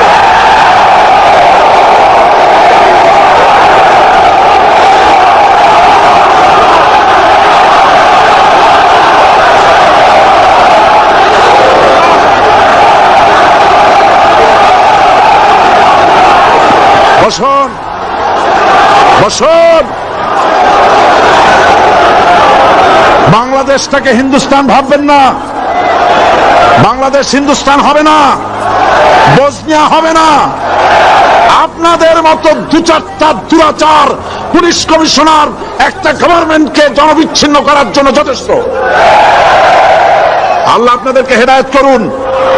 মুসলমানদের দুশমন, আল্লাহ এদেরকে হেদায়েত করুন। পাগলামি করবেন না, আল্লাহর গজবকে ভয় করুন। আল্লাহ পাক মুসলমানদেরকে ধৈর্য ধরার তৌফিক দান করুন। সবাই বলেন আমিন। আল্লাহ পাক মুসলমানদেরকে ধৈর্য ধরার তৌফিক দান করুন, বলেন আমিন। আমি আজ আপনাদের খেদমতে আরজ করি, আগামীকাল দলে দলে কোরআনের তাফসীরের মাহফিলের মোনাজাতে শরীক হন। আল্লাহ তৌফিক দান করুন। সমস্ত বুঝতে পেরেছি মুহাম্মদ সাল্লাল্লাহু আলাইহি ওয়াসাল্লাম আল্লাহর রহমত, করুণার নবী, দয়ার নবী। তার কাছে যদি আমি যেতে পারি, তাহলে তিনি আমার সম্পর্কে যদি তার সামনে যেতে পারি, তাহলে তার কঠোর মনোভাব আমার প্রতি নরম হয়ে যাবে। এই মনে করে সাহাবায়ে কিরামদের চোখ এড়ায়া তিনি হুজুরের সামনে গিয়ে হাজির হয়ে গেলেন। হুজুর তাকে দেখি বললেন, তোমার নাম নওয়াসি? তিনি বললেন, হ্যাঁ আমার নাম ওয়াসি। হুজুর বললেন, তুমি আমার চাচাকে শহীদ করেছো? ওয়াসি বললেন, জাহালাতের কারণে তা করেছি। হুজুর বললেন, কেমনে শহীদ করেছো আমার চাচাকে, আমার একটু শোনাও। ওয়াসি বলতে লাগলেন, আমি বল্লম দিয়ে হযরতে হামজার শরীরকে এফোড় ওপড় করে দিয়েছি, তারপরে তার বুককে খঞ্জর দিয়ে ছেড়ে বুকের ভিতর থেকে কলিজাটা বের করে দিয়ে আমি হাতে দিয়ে দিয়েছি হেন্দাই কলেজা চিবিয়ে চিবিয়ে খেস। রাসূল পাক সাল্লাল্লাহু আলাইহি ওয়াসাল্লাম হাদিস শরীফে এসেছে, ওয়াসির বর্ণনা যখন তিনি শুনতেছিলেন, রাসূলের চোখ থেকে তখন পানি পড়ে দাড়ি মোবারক ভিজে ভিজে পড়তেছিল। ঘটনা শোনার পর রাসূলুল্লাহ বললেন, ওয়াসি তুমি কি চাও? ওয়াসি বললেন, আমি ইসলাম কবুল করতে চাই। হুজুর তাকে মুসলমান বানালেন। বললেন, তুমি মুসলমান হলে কিন্তু সব সময় তুমি আমার সামনে আসবে না, তার কারণ তোমাকে দেখলে পরে আমার মনের ভিতরে আমার চাচার কথা মনে উঠে যাবে। আমি আমার আব্বাকে পাই নাই, আব্বার স্নেহ যত্ন আমার কিসমতে তেমন হয় নাই। আমার চাচা হামজা আমাকে পিতার মতো করে আমাকে স্নেহ করেছে, তোমাকে দেখলে পরে তার কথা মনে পড়বে, সুতরাং তুমি সবসময় আমার সামনে আসবে না। ওয়াসি সেদিন শপথ নিয়েছিলেন, রব্বুল আলামিন আমি জাহালাতের কারণে যেই বল্লম দিয়ে একজন শ্রেষ্ঠ সন্তানকে আমি শহীদ করে ফেলেছিলাম, আমি বুঝতে পারি নাই, ওই বল্লমটা আমি হেফাজতে রেখে দিয়েছি। তুমি আমার এই দোয়া মঞ্জুর করো, আমি যেন এই বল্লম দিয়ে এই পৃথিবীর নিকৃষ্ট ইসলামের কোন দুশমনকে যেন আমি শেষ করে দিতে পারি। আল্লাহ পাক দোয়া তার মঞ্জুর করে নিলেন। মুসাইলামা কাযযাবের বিরুদ্ধে হযরত আবু বকর সিদ্দিক রাদিয়াল্লাহু তাআলা আনহু যে বাহিনী পাঠালেন, হযরত ওয়াসি সেই বাহিনীর মধ্যে ছিলেন। আর তিনি সেই বল্লমটা দিয়ে, যে বল্লম দিয়ে তিনি হযরত হামজাকে শহীদ করেছিলেন, সেই বল্লমটা দিয়েই ইসলামের নিকৃষ্ট শত্রু মুসাইলামা কাযযাবকে দুনিয়া থেকে তিনি বিদায় করে দিলেন। রাসূলের যুগে একজন নবুয়তের দাবি করলো, তার নাম হচ্ছে মুসাইলামা কাযযাব। সে দাবি করলো, সে মনে করলো যে নবুয়ত হচ্ছে একটা ব্যবসা, মুহাম্মদ সাল্লাল্লাহু আলাইহি ওয়াসাল্লামের কিছু ছিল না। নবুয়তের দাবি করলো, গনিমতের মাল আসলো, টাকা পয়সা আসলো, তারপর রাজত্ব হয়ে গেল, এগুলো তো কম কথা না। আমি যদি নবুয়তের দাবি করি তাহলে এরকমের একটা ব্যবসা আমি করতে পারবো। এই চিন্তা ভাবনা করে নবুয়তের দাবি করে বসলো। নবুয়তের দাবি করে সে প্রচার করে বেড়াতে লাগলো, আমি নবী। তারপর তার উম্মতেরা বলল যে, আচ্ছা আপনি তো নবী বুঝলাম, তা মুহাম্মদ সাল্লাল্লাহু আলাইহি ওয়াসাল্লামের উপর ওহী নাযিল হয়, আপনি তো কোনো নতুন ওহী আমাদের দিতে পারলেন না, কোন সূরাও এ পর্যন্ত আসলো না। মুসাইলামা কাযযাব বলল, দেখো কেবল না নবী হলাম, একটু সময় দাও ওহী আসা। কিছুদিন পর বলল যে সূরা একটা এসে গেছে। বলে কি? সে সূরা কাউসারের একটা প্যারোডি তৈরি করলো, বলল আমার উপরে একটা নতুন সূরা আসছে, সূরাটি হচ্ছে ইন্না আতাইনাকাল আকাব ফাসাল্লি লিরাব্বিকা ওয়াজআক ইন্না শানিয়াকা হুয়াল আবলাক। এর অর্থ হচ্ছে আমি তোমাকে আকাক পক্ষী দান করেছি। আর আকাক পক্ষী বলা হয় হুতুম পেঁচাকে। ও যে কায়দার নবী, পাখিটাও পাইছে সেই কায়দারই। তারপরে ফাসাল্লি লিরাব্বিকা ওয়াজআক, সুতরাং তোমার প্রভুর উদ্দেশ্যে নামাজ পড়ো আর জোরে সোরে চিৎকার করো। মনে রেখো তোমার দুশ্মন হবে শ্বেত এবং কৃষ্ণবর্ণে। এর না আছে কোনো গোড়া, না আছে মাথা, না আছে কোনো অর্থ, না আছে কিছু। এই জাতীয় সূরা দেখিয়া উম্মতেরা বলল, কি যে আশ্চর্য কথা, মুহাম্মদ সাল্লাল্লাহু আলাইহি ওয়াসাল্লামের উপরে যে সূরা নাযিল হয়েছে তা পড়তে কত সুন্দর, কত ভাব গম্ভীর, আর কি একটা সূরা নাযিল হলো, তারা নিজেরা বলা তো করলো। আর একবার ধরলো মুসাইলামাকে, তারা বলল মুহাম্মদ সাল্লাল্লাহু আলাইহি ওয়াসাল্লাম তাকে তার উম্মতেরা তাদের বাগানে নিয়ে যায়। নিয়ে পরে যে বাগান থেকে তিনি যান, গাছে খরমা না থাকলে খরমা হয়ে যায়, কোন পানি শূন্য কুয়ার কাছ থেকে গেলে তার বরকতে কুয়ায় পানি চলে আসে। তা আপনি এরকমের কিছু আমাদের দেখান। বললো আমাকেও তোমরা এভাবে নিয়ে যাও। তখন তাকে নিয়ে যাওয়া হলো। দেখলো উম্মতেরা যে এমনই পোড়া কপালে এক নবী তাদের ভাগে পড়ছে, যে বাগান দিয়ে যায়, গাছে খরমা থাকলে খরমা পড়িয়ে যায়, নষ্ট হয়ে যায়। আর কোনো পানিওয়ালা কুয়ার কাছ থেকে হাঁটলে সে কুয়া থেকে পানিও শেষ হয়ে যায়। এরপরে তার সাহস বাড়লো। মুসাইলামা কাযযাব রাসূল পাক সাল্লাল্লাহু আলাইহি ওয়াসাল্লামের কাছে এক চিঠি লিখলো। সে চিঠির ভাষা ছিল মিন মুসাইলামাত রাসূলুল্লাহ ইলা মুহাম্মাদুর রাসূলুল্লাহ সালামুন আলাইকুম আম্মা বাদ ফাইন্নী আশরাকতু ফিল আমর ওয়া ইন্না লানা নিসফাল আরদ ওয়া লিকুরাইশিন নিসফাল আরদ ওয়ালাকিন্না কুরাইশান কওমান ইয়াতাদুন। সে চিঠি লিখলো যে মুসাইলামা আল্লাহ রাসূলের পক্ষ থেকে নাউজুবিল্লাহ মুহাম্মদ সাল্লাল্লাহু আলাইহি ওয়াসাল্লামের কাছে এই চিঠি পাঠানো হচ্ছে। ফাইন্নী কাদ আশরাকতু ফিল আমরি মাক, আমি হচ্ছি আপনার নবুয়তের একজন অংশীদার। এই হিসাবে পৃথিবীর অর্ধেক হচ্ছে আমার আর অর্ধেক হচ্ছে কুরাইশদের। কিন্তু কুরাইশরা বিষয়টা বুঝতে না পেরে আমার সাথে বাড়াবাড়ি করতেছে। হুজুর সাল্লাল্লাহু আলাইহি ওয়াসাল্লাম এই চিঠির জবাব দিলেন। হুজুর লিখলেন, বিসমিল্লাহির রহমানির রহিম মিন মুহাম্মাদুর রাসূলুল্লাহ সাল্লাল্লাহু আলাইহি ওয়াসাল্লাম ইলা মুসাইলামাতিল কাযযাব আসসালামু আলা মান ইত্তাবাআল হুদা আম্মা বাদ ফাইন্নাল আরদা লিল্লাহি ইউরিসুহা মিন ইবাদিহি ওয়াল আকিবাতু লিল মুত্তাকিন। রাসূল সাল্লাল্লাহু আলাইহি ওয়াসাল্লাম লিখলেন, এই চিঠি যাচ্ছে মুহাম্মদ সাল্লাল্লাহু আলাইহি ওয়াসাল্লামের কাছ থেকে মুসাইলামা কাযযাবের কাছে। শুনে রাখো, শান্তি বর্ষিত হোক তার প্রতি যিনি হেদায়েত প্রাপ্ত। এই পৃথিবীর উত্তরাধিকারী হচ্ছে কেবলমাত্র আল্লাহ পাকের সেই সব বান্দারা যারা নাকি আল্লাহর গোলাম, আল্লাহর একান্ত আল্লাহর আইন এবং কানুনকে মেনে যারা চলে। আর পরকাল হচ্ছে সেই সমস্ত লোকেদের জন্যই। মুসাইলামা কাযযাবের মুয়াজ্জিন যারা, তারাও জানতো, তারাও জানতো যে লোকটা মিথ্যেবাদী। তো কিছু মাল পানি পাওয়া যায়, টাকা পয়সা পাওয়া যায়, সাথে থাকলে কিছু খাওয়াটাও যায়, এই জন্য তার সাথে থাকতো। রাসূলুল্লাহর মুয়াজ্জিন আযান দিতেন, আশহাদু আন্না মুহাম্মাদার রাসূলুল্লাহ, আমি সাক্ষ্য দিচ্ছি মুহাম্মদ সাল্লাল্লাহু আলাইহি ওয়াসাল্লাম আল্লাহর রাসূল। আর মুসাইলামার মুয়াজ্জিন যে ছিল, সে আযান দিত, আশহাদু আন্না মুসাইলামাতা ইয়াজামু আন্নাহু রাসূলুল্লাহ। ও বলতো, আযান দিত এই কথা বলে যে আমি সাক্ষ্য দিচ্ছি মুসাইলামা মনে করে যে সে আল্লাহর রাসূল। আমার ভাইরা, এরপরে মুসাইলামা কাযযাবের বিরুদ্ধে হযরত আবু বকর সিদ্দিক রাদিয়াল্লাহু তাআলা আনহু 40,000 লোকের একটা বিশাল বাহিনী, সাহাবায়ে কেরামদের এক বিশাল বাহিনী পাঠিয়ে দিলেন মুসাইলামা কাযযাবের বিরুদ্ধে লড়াই করার জন্য। এর সিপাহ সালার ছিলেন হযরত খালিদ বিন ওয়ালিদ। এই জিহাদে যাওয়ার সময় ওয়াহশী রাদিয়াল্লাহু তাআলা আনহু, যিনি হযরত হামজা রাদিয়াল্লাহু তাআলা আনহুর কাতিল ছিলেন, হুজুর সাল্লাল্লাহু আলাইহি ওয়াসাল্লাম ফতহ মক্কার দিনে সকলকে ক্ষমা করে দিয়েছিলেন। কিন্তু 5 জন নারী আর 6 জন পুরুষ সম্পর্কে বলেছিলেন, এদেরকে যেখানে পাও সেখানে হত্যা করো। এর মধ্যে ওয়াহশী একজন। ওয়াহশী বুঝতে পেরেছি মুহাম্মদ সাল্লাল্লাহু আলাইহি ওয়াসাল্লাম আল্লাহর রহমত, করুণার নবী, দয়ার নবী, তার কাছে যদি আমি যেতে পারি তাহলে তিনি আমার সম্পর্কে, যদি তার সামনে যেতে পারি তাহলে তার কঠোর মনোভাব আমার প্রতি নরম হয়ে যাবে।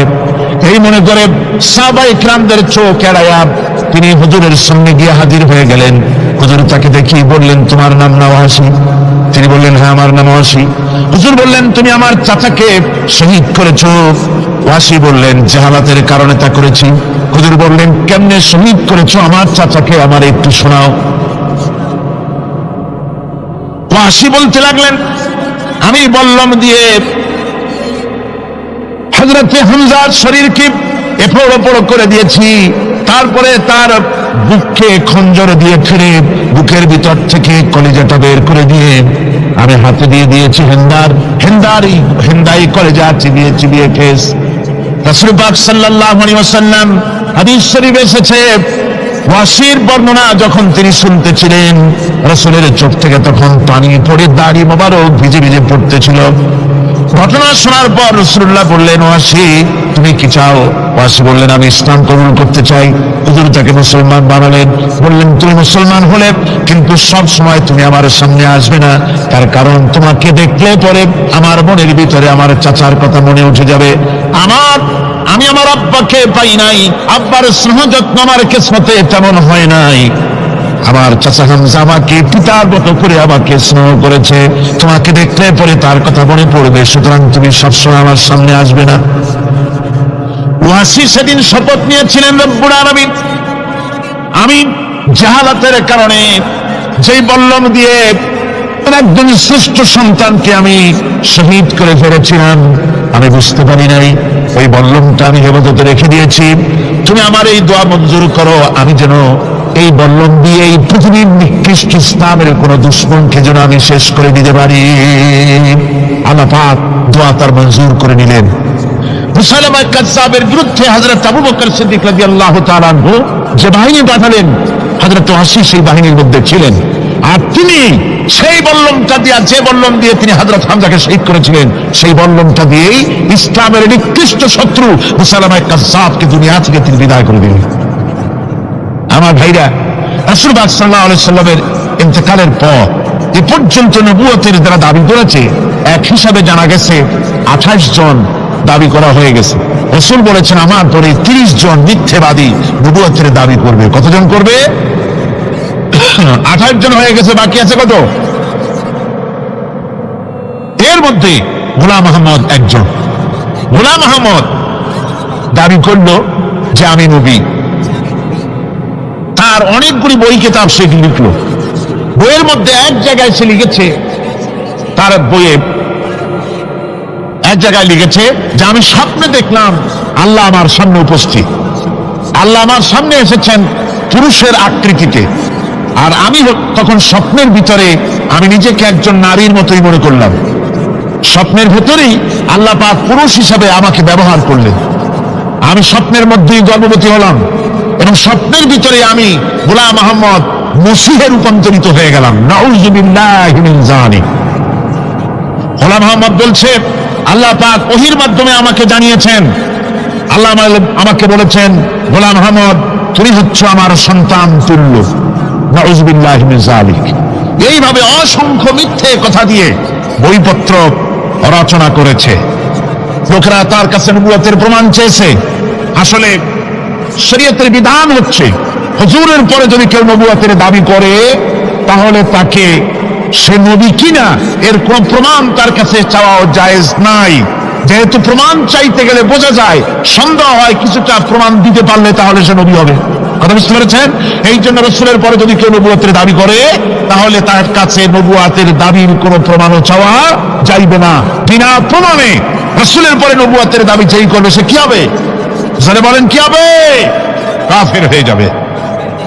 দুনিয়ার সমস্ত উলামা, সমস্ত মুহাদ্দিস, সমস্ত মুফাসসির, দুনিয়ার সমস্ত মুফতি সব একমত, কোনো দ্বিমত নাই, গোলাম আহমদ কাদিয়ানী কাফের। তার অনুসারীরাও তার জামানায় মাওলানা আতাউল্লাহ শাহ বুখারী রহমতুল্লাহ আলাইহি তার সঙ্গে একটা বহস হলো। যেহেতু গোলাম আহমদ বলেছিল যে আমার এই 40 দিনের মধ্যে কেউ প্রতিবাদ করুক যেগুলি আমার ওহী নয়। হযরত মাওলানা আতাউল্লাহ শাহ বুখারী রহমাতুল্লাহ আলাইহি সেই যুগের একজন শ্রেষ্ঠ আলিম, তিনি বললেন, আমি তোমার কাছে কোনো প্রমাণ চাই না তুমি নবী কিনা, আমি জানি তুমি মিথ্যাবাদী, তবে তোমাকে বলতে হবে তুমি এই শক্তি কোথায় পেলে। গোলাম মোহাম্মদ বলল, কোরআন শরীফেই আছে আমার এই শক্তির উৎস। কোথায়? বলল যে এই যে আয়াতটা আমি আপনাদের সামনে তেলাওয়াত করেছি, ঈসা আলাইহিস সালামের ওই কথাই গোলাম মোহাম্মদ বলল যে হযরত ঈসা আমার সম্পর্কে বলেছেন, ইয়াতি মিন বাদি ইসমুহু আহমদ, আমার পরে একজন নবী আসবেন, রাসূল আসবেন, তার নাম হবে আহমদ, আমি সেই আহমদ। মাওলানা আতাউল্লাহ বুখারী বলছেন, তোমার নাম তো আহমদ না, তোমার নাম হচ্ছে গোলাম আহমদ। তার অর্থ হলো হযরত ঈসা আলাইহিস সালাম যে আহমদের কথা বলেছেন, তুমি সেই আহমদের গোলাম। গোলাম আহমদ বললেন, দেখুন আমার নামের প্রথম শব্দ গোলাম, এটা হচ্ছে আমার লকব, আমি আমার নামের লকবটা ছেড়ে দিলাম, বাদ দিয়ে দিলাম, আর ব্যবহার করবো না। তাহলে তো আমি আহমদ থাকি, আপনি তো আর আপত্তি করতে পারেন না। মাওলানা বুখারী বললেন, নামের প্রথম শব্দ বাদ দেওয়া যদি জায়েজ হয়, তাহলে তোমার ফতোয়া দিয়ে আমার নামের প্রথম শব্দ বাদ দিয়ে দিলাম। আমার নাম আতাউল্লাহ, নামের প্রথম শব্দ আতা বাদ দিয়ে দিলাম। তো আতা যদি বাদ দেই তাহলে আল্লাহ হই, আর আল্লাহ হয়ে বলছি তোমার মতো গাধাকে নবুয়াত আমি দেই নাই। এরপর এই পৃথিবীর নিকৃষ্ট পাপী এই কাফেরের মৌত হলো কোথায়? যারা বলেন এই কাফেরের মৌত হলো কোথায়? পায়খানার ভেতরে মৌত হয়েছে। আমার বন্ধুগণ, সুতরাং বাংলাদেশে যত কাদিয়ানি আছে সমস্ত কাদিয়ানিরা কাফের। সমস্ত কাদিয়ানিরা কি? আরো জোরে বলুন, তারা কি? কাদিয়ানিরা মুসলমানদের গোরস্থানে, তাদের মানুষ মারা গেলে মুসলমানদের গোরস্থানে তা দাফন করে না, মুসলমানদের জানাজায় তারা কোনোদিন আসে না, মুসলমানদের কোন মসজিদে তারা নামাজ পড়তে যায় না, তারা আলাদাভাবে মসজিদ তৈরি করে মসজিদের নামে। গোলাম মোহাম্মদ কাদিয়ানীর অনুসারীরা যে মসজিদ করে, এগুলি মসজিদ নয়, এগুলি মসজিদে জেরার। এগুলি কি? মসজিদে জেরার। এগুলি কখনই মসজিদের সম্মান পেতে পারে না।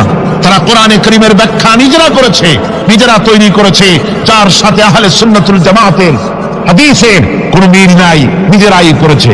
সুতরাং এই কাদিয়ানীদেরকে সৌদি আরবিয়া সহ মধ্যপ্রাচ্যের 18টি দেশ এবং পাকিস্তান সরকারও নন মুসলিম মাইনরিটি হিসাবে ঘোষণা করেছে। বাংলাদেশ সরকারের কাছে কাদিয়ানীদেরকে অমুসলিম ঘোষণার জন্য দাবি জানানো হচ্ছে দীর্ঘদিন থেকে, কিন্তু যে সরকারি আসে কর্ণপাত করে না, কাদিয়ানীদের সাথে তাল মিলিয়ে চলতে চেষ্টা করে। আর এই তাল মিলিয়ে চলার অর্থই হলো মুনাফিকি। এই তাল মিলিয়ে চলার অর্থ কি? মুনাফিকি। বাংলাদেশের সব আলেম, সব উলামা ঐক্যবদ্ধভাবে দাবি করেছে কাদিয়ানীদেরকে অমুসলিম ঘোষণা করার জন্য, কিন্তু আজ পর্যন্ত তা করা হয়নি। আজকের মাহফিল থেকেও এই বিশাল জনসমুদ্র, আমরা কোরআনে কারীমের তাফসীরের মাহফিল থেকে দাবি জানাই সরকারের কাছে কাদিয়ানীদেরকে অমুসলিম সংখ্যালঘু হিসাবে ঘোষণা করা হোক। এই প্রস্তাবের দাবিকে আপনাদেরও হাত উঁচু করে দেখা। ربنا ظلمنا أنفسنا وإن لم تغفر لنا وترحمنا لنكونن من الخاسرين ربنا لا تزغ قلوبنا بعد إذ هديتنا وهب لنا من لدنك رحمة إنك أنت الوهاب أي الله تعالى হাজার হাজার মুসলমান নরনারী ঠান্ডাকে উপেক্ষা করে তোমার দ্বীনের কথা শোনার জন্য, কোরআনে কারীমের কথা শোনার জন্য এই মাঠে এসে হাজির হয়েছে। আল্লাহ তুমি দয়া করে মেহেরবানি করে আলোচনার সওয়াবটুকু হুজুরে নূর সাল্লাল্লাহু আলাইহি ওয়াসাল্লামের রূহ মুবারকে পৌঁছে দাও। রব্বুল আলামিন, আমাদের মধ্য থেকে যাদের মা বাপ দুনিয়া থেকে জনমের মতো বিদায় হয়ে গেছে, আল্লাহ কবরে যদি আযাব থাকে দয়া করে আযাব মাফ করে দাও। আল্লাহ আমাদের মা বাপের উপরে তোমার রহমত নাজিল করো। রব্বিরহামহুমা কামা রাব্বায়ানি সগীরা, রব্বিরহামহুমা কামা রাব্বায়ানি সগীরা। আল্লাহ রাব্বুল আলামিন, এই মাহফিলে যত লোক আছি আমরা, কার কোন ব্যাধি আছে, রোগ আছে, আমরা তুমি ভালো করে জানো। আমাদের প্রত্যেকের ব্যাধিকে তুমি শিফায়ে আজলা দান করে দাও। اللهم حبب إلينا الإيمان وزينه في قلوبنا وكره إلينا الكفر والفسوق والعصيان واجعلنا من الراشدين ربنا تقبل منا إنك أنت السميع العليم وتب علينا إنك أنت التواب الرحيم سبحان ربك رب العزة عما يصفون وسلام على المرسلين الحمد لله رب العالمين واجعل آخر كلمتنا عند الموت لا إله إلا الله محمد رسول الله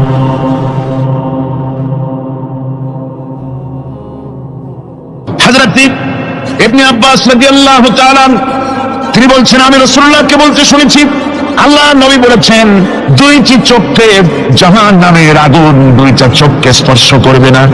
একটা চোখ হচ্ছে গভীর রাত্রে যারা আল্লাহর ভয়তে জাহান্নামের ভয়তে যারা কান্দে জাহান্নামের আগুন ওই চক্ষুকে স্পর্শ করবে না।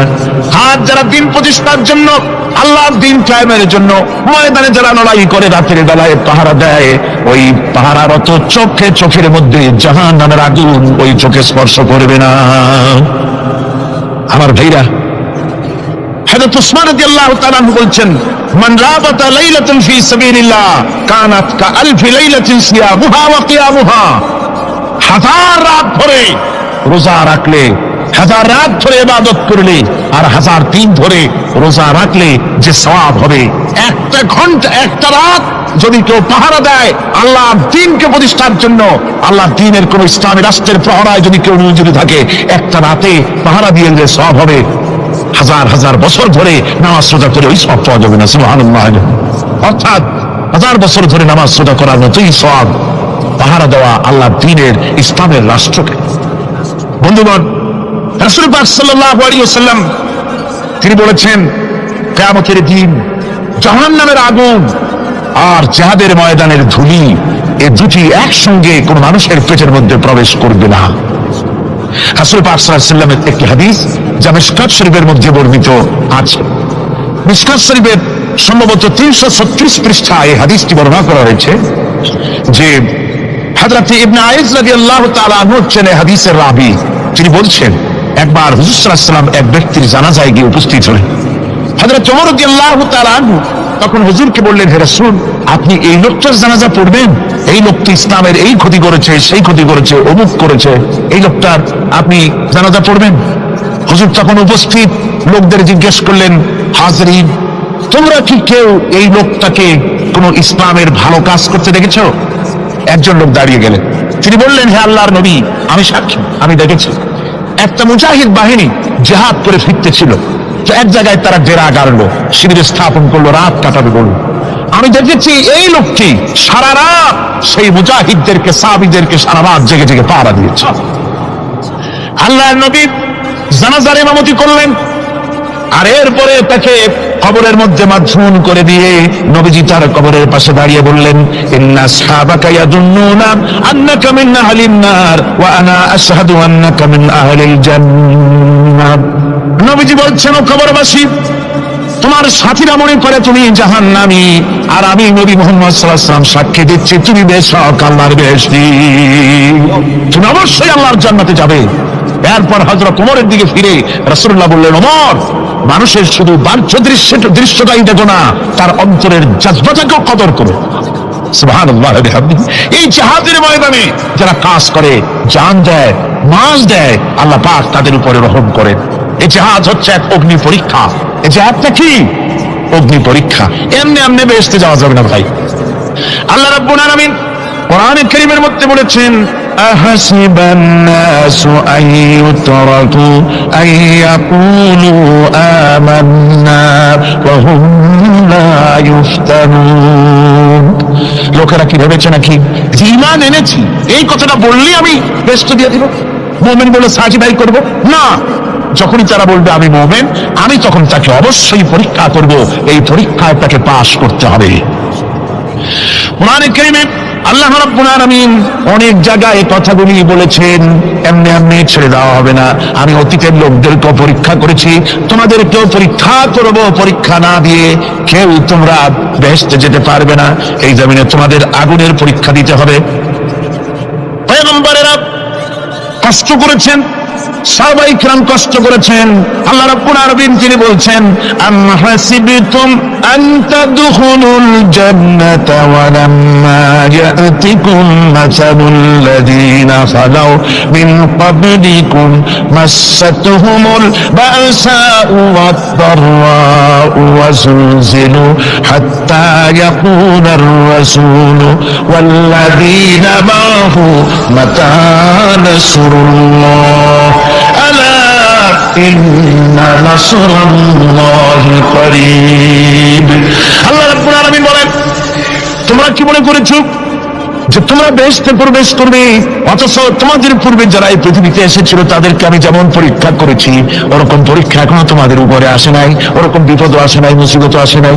এমন বিপদ এসেছিল নবীদের উপরে, সাহাবায়ে কিরামদের উপরে, যে বিপদে মানুষ জর্জরিত হয়ে গিয়ে নবী এবং তার সাথী সঙ্গীরা এ কথা তারা মুখ থেকে বেরিয়ে গেছে, মাতা নাসরুল্লাহ, আয় আল্লাহ তোমার মদদ কখন আসবে, তোমার মদত কখন আসবে? মার খেতে খেতে তো শেষ হয়ে গেলাম। এইভাবে যখন মার আসে চতুর্দিক থেকে আর মুমিনেরা ময়দানে পা জমায়ে টিকে থাকে দিন প্রতিষ্ঠার জন্য, আল্লাহ তখন খুশি হয়ে এক সময় ঘোষণা করে দিবেন, আলা ইন্না নাসরাল্লাহি করিব, আর দেরি নাই, আমার মদত আমার সাহায্য তোমাদের জন্য অবধারিত। সুবহানাল্লাহ। আমার ভাইরা, বিষয়টা সহজ নয়। শুধু দুইটা সিজদা দিয়া, শুধু তাহাজ্জুদের দিন কিছু নামাজ পড়িয়া আল্লাহর জান্নাতে যাওয়া এত সহজ নয়, রাস্তা খুব কঠিন, রাস্তা খুব। ये शहादत गाहे उल्फत में कदम रखना, ये शहादत गाहे उल्फत में कदम रखना, लोग समझते हैं आसान है मुसलमान होना। এটা হলো শাহাদাতের উত্তপ্ত ময়দানে পা রাখা। লোকেরা মনে করে ইসলাম গ্রহণ করা, মুসলমান হওয়া বুঝি বড় সহজ ব্যাপার। এত সহজ না। আমরা হানফি মাসলাকের লোক, ইমাম আবু হানিফার মাসলাক অনুযায়ী চলি।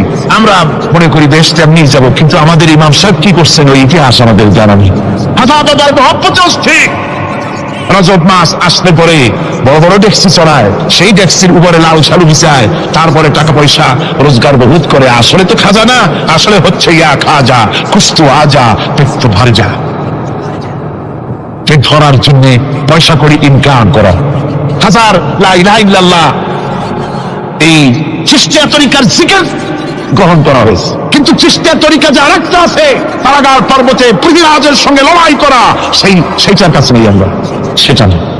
ইমাম আবু হানিফা শুধু মস্তাই বলেন নাই, দিন প্রতিষ্ঠার জন্য রক্ত দিয়েছেন, ঠিক কিনা?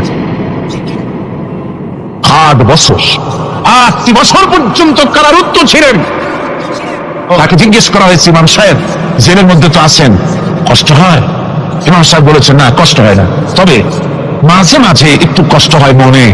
2-4 মাস পর পর আমার বুড়ি মাকে এনে হাজির করা হয় জেলখানার মধ্যে, আর আমার মায়ের সামনে আমাকে পেটানো হয়, যেন মা আমাকে বলে যে এদের সাথে একমত হয়ে যা, সেই জন্য পেটানো হয়।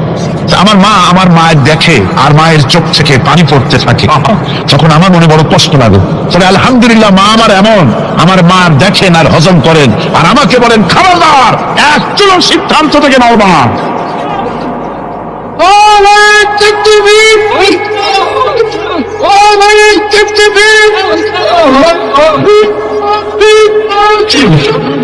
আমার ভাইরা, ইমাম মালিক 28 দিন পর্যন্ত তাকে বাতিলটা বেঁধে দিয়ে গেছে, হাত পিঠ মোড়া দিয়ে 28 দিন বাঁধা।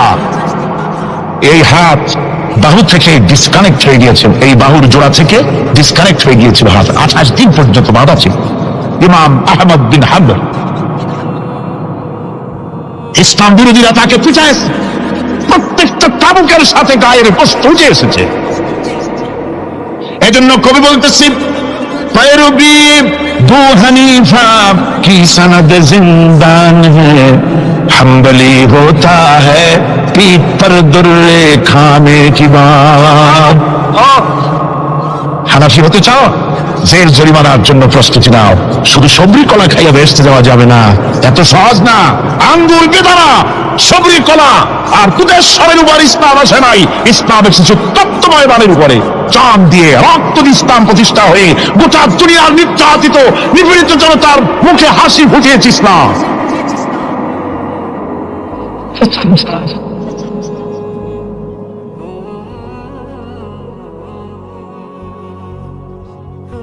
আমার ভাইয়েরা, এই জিহাদ যখন শুরু হয়ে যাবে, মুসলমানেরা যখন আল্লাহর দায় বিধান কায়েমের জন্য যখন লড়াইয়ের ময়দানে যখন ঝাঁপায়া পড়বে, সে ময়দানে যদি তাদের অস্ত্র কম থাকে, জনসংখ্যা কম থাকে, আল্লাহ রাব্বুল আলামিন ওয়াদা করেছেন وَكَانَ حَقًّا عَلَيْنَا نَصْرُ الْمُؤْمِنِينَ।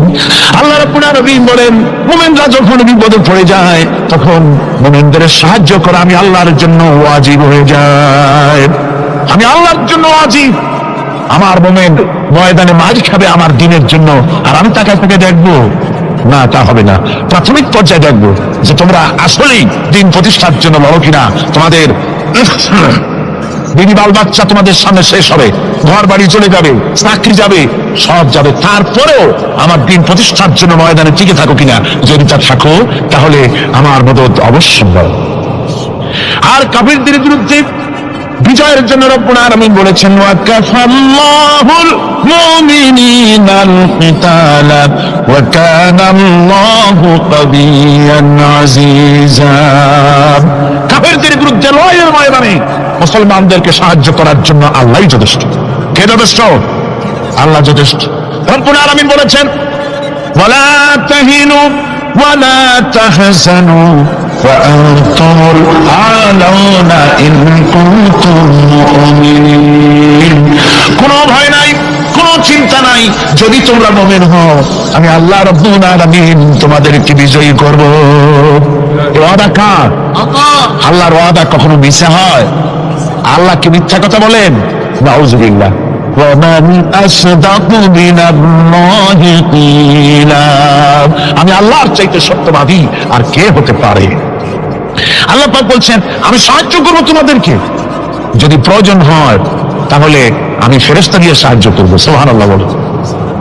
আল্লাহ রাব্বুল আলামিন সূরা আল-আনফালের ভিতরে ঘোষণা করেছেন, দুনিয়ার মানুষকে তিনি শোনায় দিচ্ছেন নবীজির সঙ্গে সাহায্যের ব্যাপারে যে কথাবার্তাগুলি হয়েছিল। ইয তাস্তাগীসুনা রাব্বাকুম ফাস্তাজাবা লাকুম আন্নী মুমিদ্দুকুম বিআলফিন মিনাল মালাইকাতি মুরদিফিন। স্মরণ করো সেই সময়ের কথা যখন তোমরা আমার কাছে কাকুতি বিনীত করে সাহায্য কামনা করতেছিলে যে আমাদেরকে 1000 ফেরেশতা দিয়ে সাহায্য করা হোক। আল্লাহ পাক বলেন আমি ফেরেশতা দিয়ে তোমাদেরকে ময়দানে সাহায্য করেছি, জিহাদের ময়দানে। সুবহানাল্লাহ। আল্লাহ রাব্বুল আলামিন বলেন তোমরা যখন সাহায্য প্রার্থনা করেছিলে আমি সাহায্য তোমাদের দিয়েছি। স্মরণ করো সেই সময়ের কথা যখন তোমাদের নবী তোমাদেরকে বলেছিল ইয তাকুলু লিল মুমিনিনা আলাইয়াকফিয়াকুম আইয়ুমিদ্দাকুম রাব্বুকুম বিসালাসাতিন আলাফিন মিনাল মালাইকাতি মুনজিলিন। আল্লাহ রাব্বুল আলামিন বলেন আমি এইভাবে করে যখন তোমার নবী তোমাদেরকে বলেছিল যে তোমাদের জন্য এটা কি যথেষ্ট নয় যে আল্লাহ পাক তোমাদের জন্য 3000 দিয়ে ফেরেশতা নাজিল করবেন, আমি তখন 3000 ফেরেশতা নয় বরং 5000 ফেরেশতা দিয়ে তোমাদেরকে সাহায্য করার ওয়াদা করেছি। 3000 নয়, 5000 চিহ্নযুক্ত ফেরেশতা নাজিল করে দিয়ে তোমাদের সাহায্য করবো বলে আমি ওয়াদা করেছি। আজও সেই মদদ আল্লাহর পক্ষ থেকে আমাদের জন্য ওই মদদ আজও আসতে পারে। কবি বলছেন যায় বদরে পয়দা কুন ফেরেশতে তেরি নুসরত কো উতর सकते गर्दू से कतर अंदर कतर अभी। বদরের মুসলমানদের মতো যদি ঈমান তোমাদের আসে তাহলে আজও আকাশ থেকে কাতারে কাতারে ফেরেশতা আমি আল্লাহ অবতীর্ণ করে দিতে পারি। সুবহানাল্লাহ।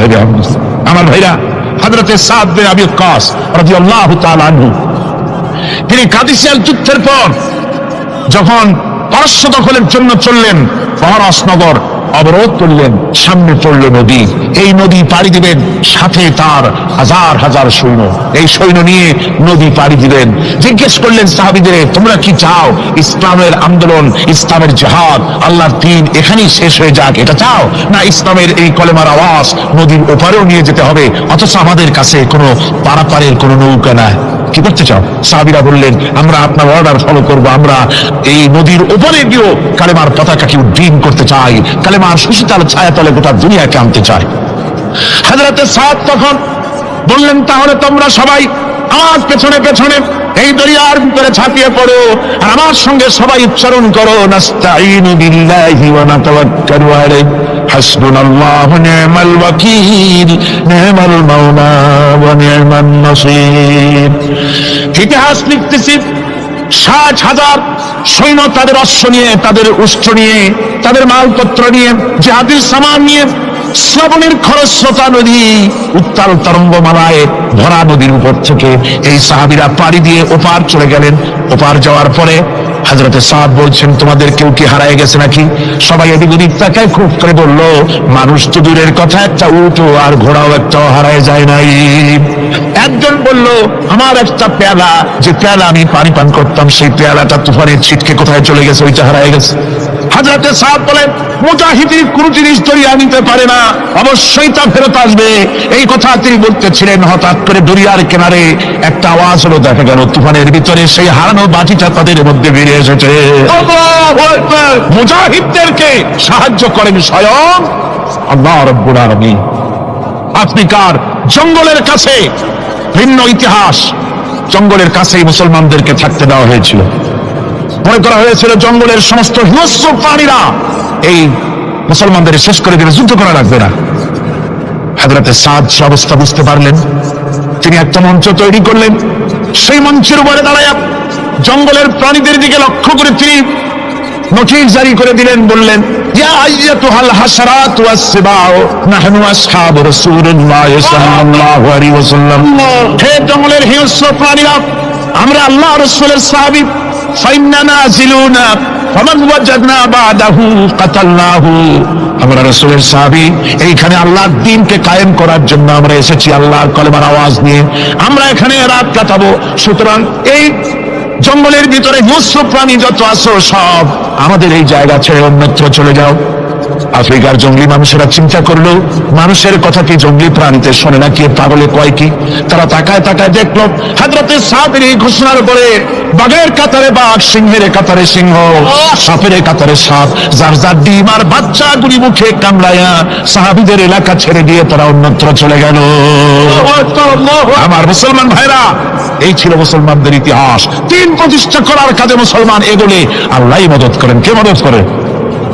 বিশ্বকবি, কবি সম্রাট আল্লামা ইকবাল রহমতুল্লাহ আলাইহি বলেছেন, দশত দশত হ্যায় দরিয়া ভি না ছোড়ে हमने, दश्त दश्त है दरिया भी न छोड़े हमने, बाहर जुल्मत पे दौड़ा दिए घोड़े हमने। আমরা সেই মুসলমান, প্রান্তর তো প্রান্তর, আমরা দরিয়ার খরস্রোতা উত্তাল তরঙ্গের উপর থেকে ঘোড়া দাবড়িয়ে আফ্রিকার ভূখণ্ডে কালেমার পতাকা আমরা উড্ডীন করেছি। আমরা সেই মুসলমান যে আমরা আল্লাহ দ্বীন প্রতিষ্ঠার জন্য এই জিহাদের কথা যে আল্লাহ বলছেন, এই জিহাদের জন্য আমরা জান মাল সব কিছুকে উৎসর্গ করতে চাই। আল্লাহ যেন কবুল করেন, সবাই বলেন আমিন। আল্লাহুম্মা আমিন। রব্বানা ظلمنا أنفسنا وإن لم تغفر لنا وترحمنا لنكونن من الخاسرين. ربنا ظلمنا أنفسنا وإن لم تغفر لنا وترحمنا لنكونن من الخاسرين. ربنا العالمين, আমরা যারা হাত তুলেছি এর মধ্য থেকে মা বাপ যাদের দুনিয়া থেকে জরুরের মতো বিদায় হয়ে গেল, আল্লাহ রব্বুল আলামিন, আমাদের আব্বা আর আম্মা দুনিয়া থেকে যাদের জন্মের মতো বিদায় হয়ে গেছে, কবরটাকে জান্নাতের টুকরা বানাইয়া দাও রব্বুল আলামিন।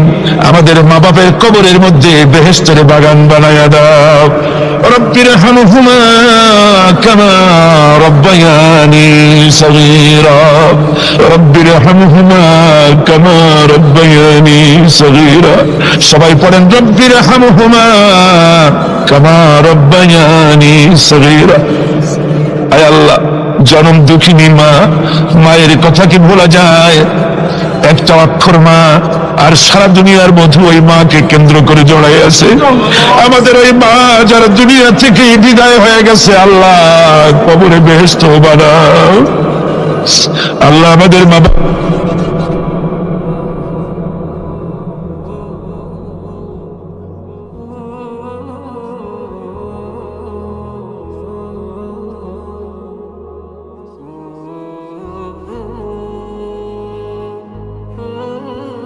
এই বিশ্ব পরিস্থিতির একটি পরিসমাপ্তি ঘটে যাবে বিশ্ব পরিস্থিতির পরিসমাপ্তির পর কিয়ামত অনুষ্ঠিত হবে সেই কিয়ামতের দিন দুটি ভাগ হবে এক ভাগ যাবে জাহান্নামে আর এক ভাগ যাবে জান্নাতে এখন এই জাহান্নামটা কি ধরনের হবে সে সম্পর্কে কোরআন বলছে ইন্না জাহান্নামা কানাত মিরসাদা জাহান্নাম হচ্ছে একটি ঘাঁটি বিশেষ লিত্তাগীনা মাআবা যা হবে বিদ্রোহীদের আবাসস্থল লাবিসিনা ফিহা আহকাবা যার ভেতরে মানুষেরা জাহান্নামীরা যুগের পর যুগ অবস্থান করবে লা ইয়াযুকুনা ফিহা বারদান ওয়ালা শারাবা এবং সেখানে কোনো ঠান্ডা বা কোনো পানীয় শুকিয়েও কোনো পানীয় তাদের কিসমতে হবে না ইল্লা হামিমা ওয়া গাসসাকা সেখানে পান করার জন্য তারা পাবে উত্তপ্ত টকবগে গরম পানি আর ক্ষতের ক্ষরণ পুজ রক্ত নাউযু বিল্লাহি মিন যালিক জাযাআন বিফাকা এটি হচ্ছে তাদের কৃত কর্মের পূর্ণ ফল ইন্নাহুম কানু লা ইয়ারজুনা হিসাবা কারণ ছিল তারা হিসাবের কোনো হিসাব নিকাশের আশা করত না ওয়াকাযযাবু বিআয়াতিনা কিযাবা আর আমার আয়াতগুলিকে মিথ্যা মনে করে প্রত্যাখ্যান করেছিল ওয়া কুল্লা শাইইন আহসাইনাহু কিতাবা আর আমি গুনে গুনে তাদের সমস্ত আমলগুলি লিপিবদ্ধ করে রেখেছিলাম ফাযুকু ফালান নাযীদাকুম ইল্লা আযাবা এখন বুঝো মজা এখন তোমাদেরকে আযাব ছাড়া আর কিছুই বাড়ানো হবে না এ হলো আজকে যেটুকু আলোচনা করতে চাই সেটুকুনের তর্জমা আমি চেষ্টা করব খুব সংক্ষেপে কথাগুলিকে আপনাদের সামনে পেশ করার জন্য বিমাশিয়াতিল্লাহি তাআলা ইন্না জাহান্নামা কানাত মিরসাদা জাহান্নাম হচ্ছে একটি ঘাঁটি একটি ফাঁদ আরবি রাসাদ শব্দ থেকেই মিরসাদ শব্দের উৎপত্তি হয়েছে এর অর্থ হলো ঘাঁটি ফাঁদ জাহান্নাম শিকারি ধরার জন্য ওট পেতে বসে আছে এটাই বোঝানো হয়েছে জাহান্নামের শিকার তারাই হবে যারা পৃথিবীতে আল্লাহ পাকের আনুগত্য করেনি নবী করিম সাল্লাল্লাহু আলাইহি ওয়াসাল্লামকে বিশ্বাস করে নাই ইসলামী আন্দোলনের সঙ্গে বিরোধিতা করেছে তাদের জন্যই কিয়ামতে জাহান্নাম হবে জাহান্নামে কারা যাবে শাস্তি কি ধরনের হবে আর জাহান্নাম থেকে কারা মুক্তি পাবে এটাই হবে আজকের মূল আলোচনা আল্লাহ রাব্বুল আলামিন কোরআনে কারীমের মধ্যে বলছেন ওয়া লাকাদ যারানা লিজাহান্নামা কাসীরাম মিনাল জিন্নি ওয়াল ইনস লাহুম কুলুবুন লা ইয়াফকাহুনা বিহা ওয়া লাহুম আ'ইনুন লা ইউবসিরুনা বিহা ولهم آذان لا يسمعون بها أولئك كالأنعام بل هم أضل أولئك هم الغافلون ولقد ذرأنا لجهنم كثيرا من الجن والإنس মানুষ এবং জিন জাতির ভিতরে একটি বিরাট সংখ্যক একটি বিশাল সংখ্যক মানুষ আর জিনকে জাহান্নামের জন্য তৈরি করা হয়েছে এদের পরিণতি হবে জাহান্নাম তাদের লাহুম কুলুবুন লা ইয়াফকাহুনা বিহা যাদেরকে আমি কলব দিয়েছি অন্তঃকরণ দিয়েছি সেই অন্তঃকরণ দিয়ে, সেই মন দিয়ে, সেই চিন্তা দিয়ে, সেই চেতনা দিয়ে, সেই প্রজ্ঞা দিয়ে, সেই মেধা দিয়ে তারা আমাকে চিনতে চেষ্টা করলো না। এদের বিবেক আছে, সব বুঝেছে, কিন্তু আমাকে বুঝতে পারে নাই। এরা চাঁদের সৌন্দর্য বর্ণনা করেছে, এরা সূর্যের সৌন্দর্য বর্ণনা করেছে, এরা ফুলের সৌন্দর্য বর্ণনা করেছে, কিন্তু ফুলের ঘ্রাণ কে দিল তাকে তারা খুঁজে পায় নাই। কাল্প দিয়েছি, বিবেক দিয়েছি, কিন্তু এই বিবেক দিয়ে তারা বিবেচনা করতে চেষ্টা করে নাই, চিন্তা করে আমাকে পায় নাই। প্রিয় ভাই, সব নাস্তিক হয় কারা? কোন বিজ্ঞানী, বড় বিজ্ঞানী, চিকিৎসা বিজ্ঞানী, এরা কিন্তু নাস্তিক হয় না। নাস্তিক হয় সাহিত্যিক আর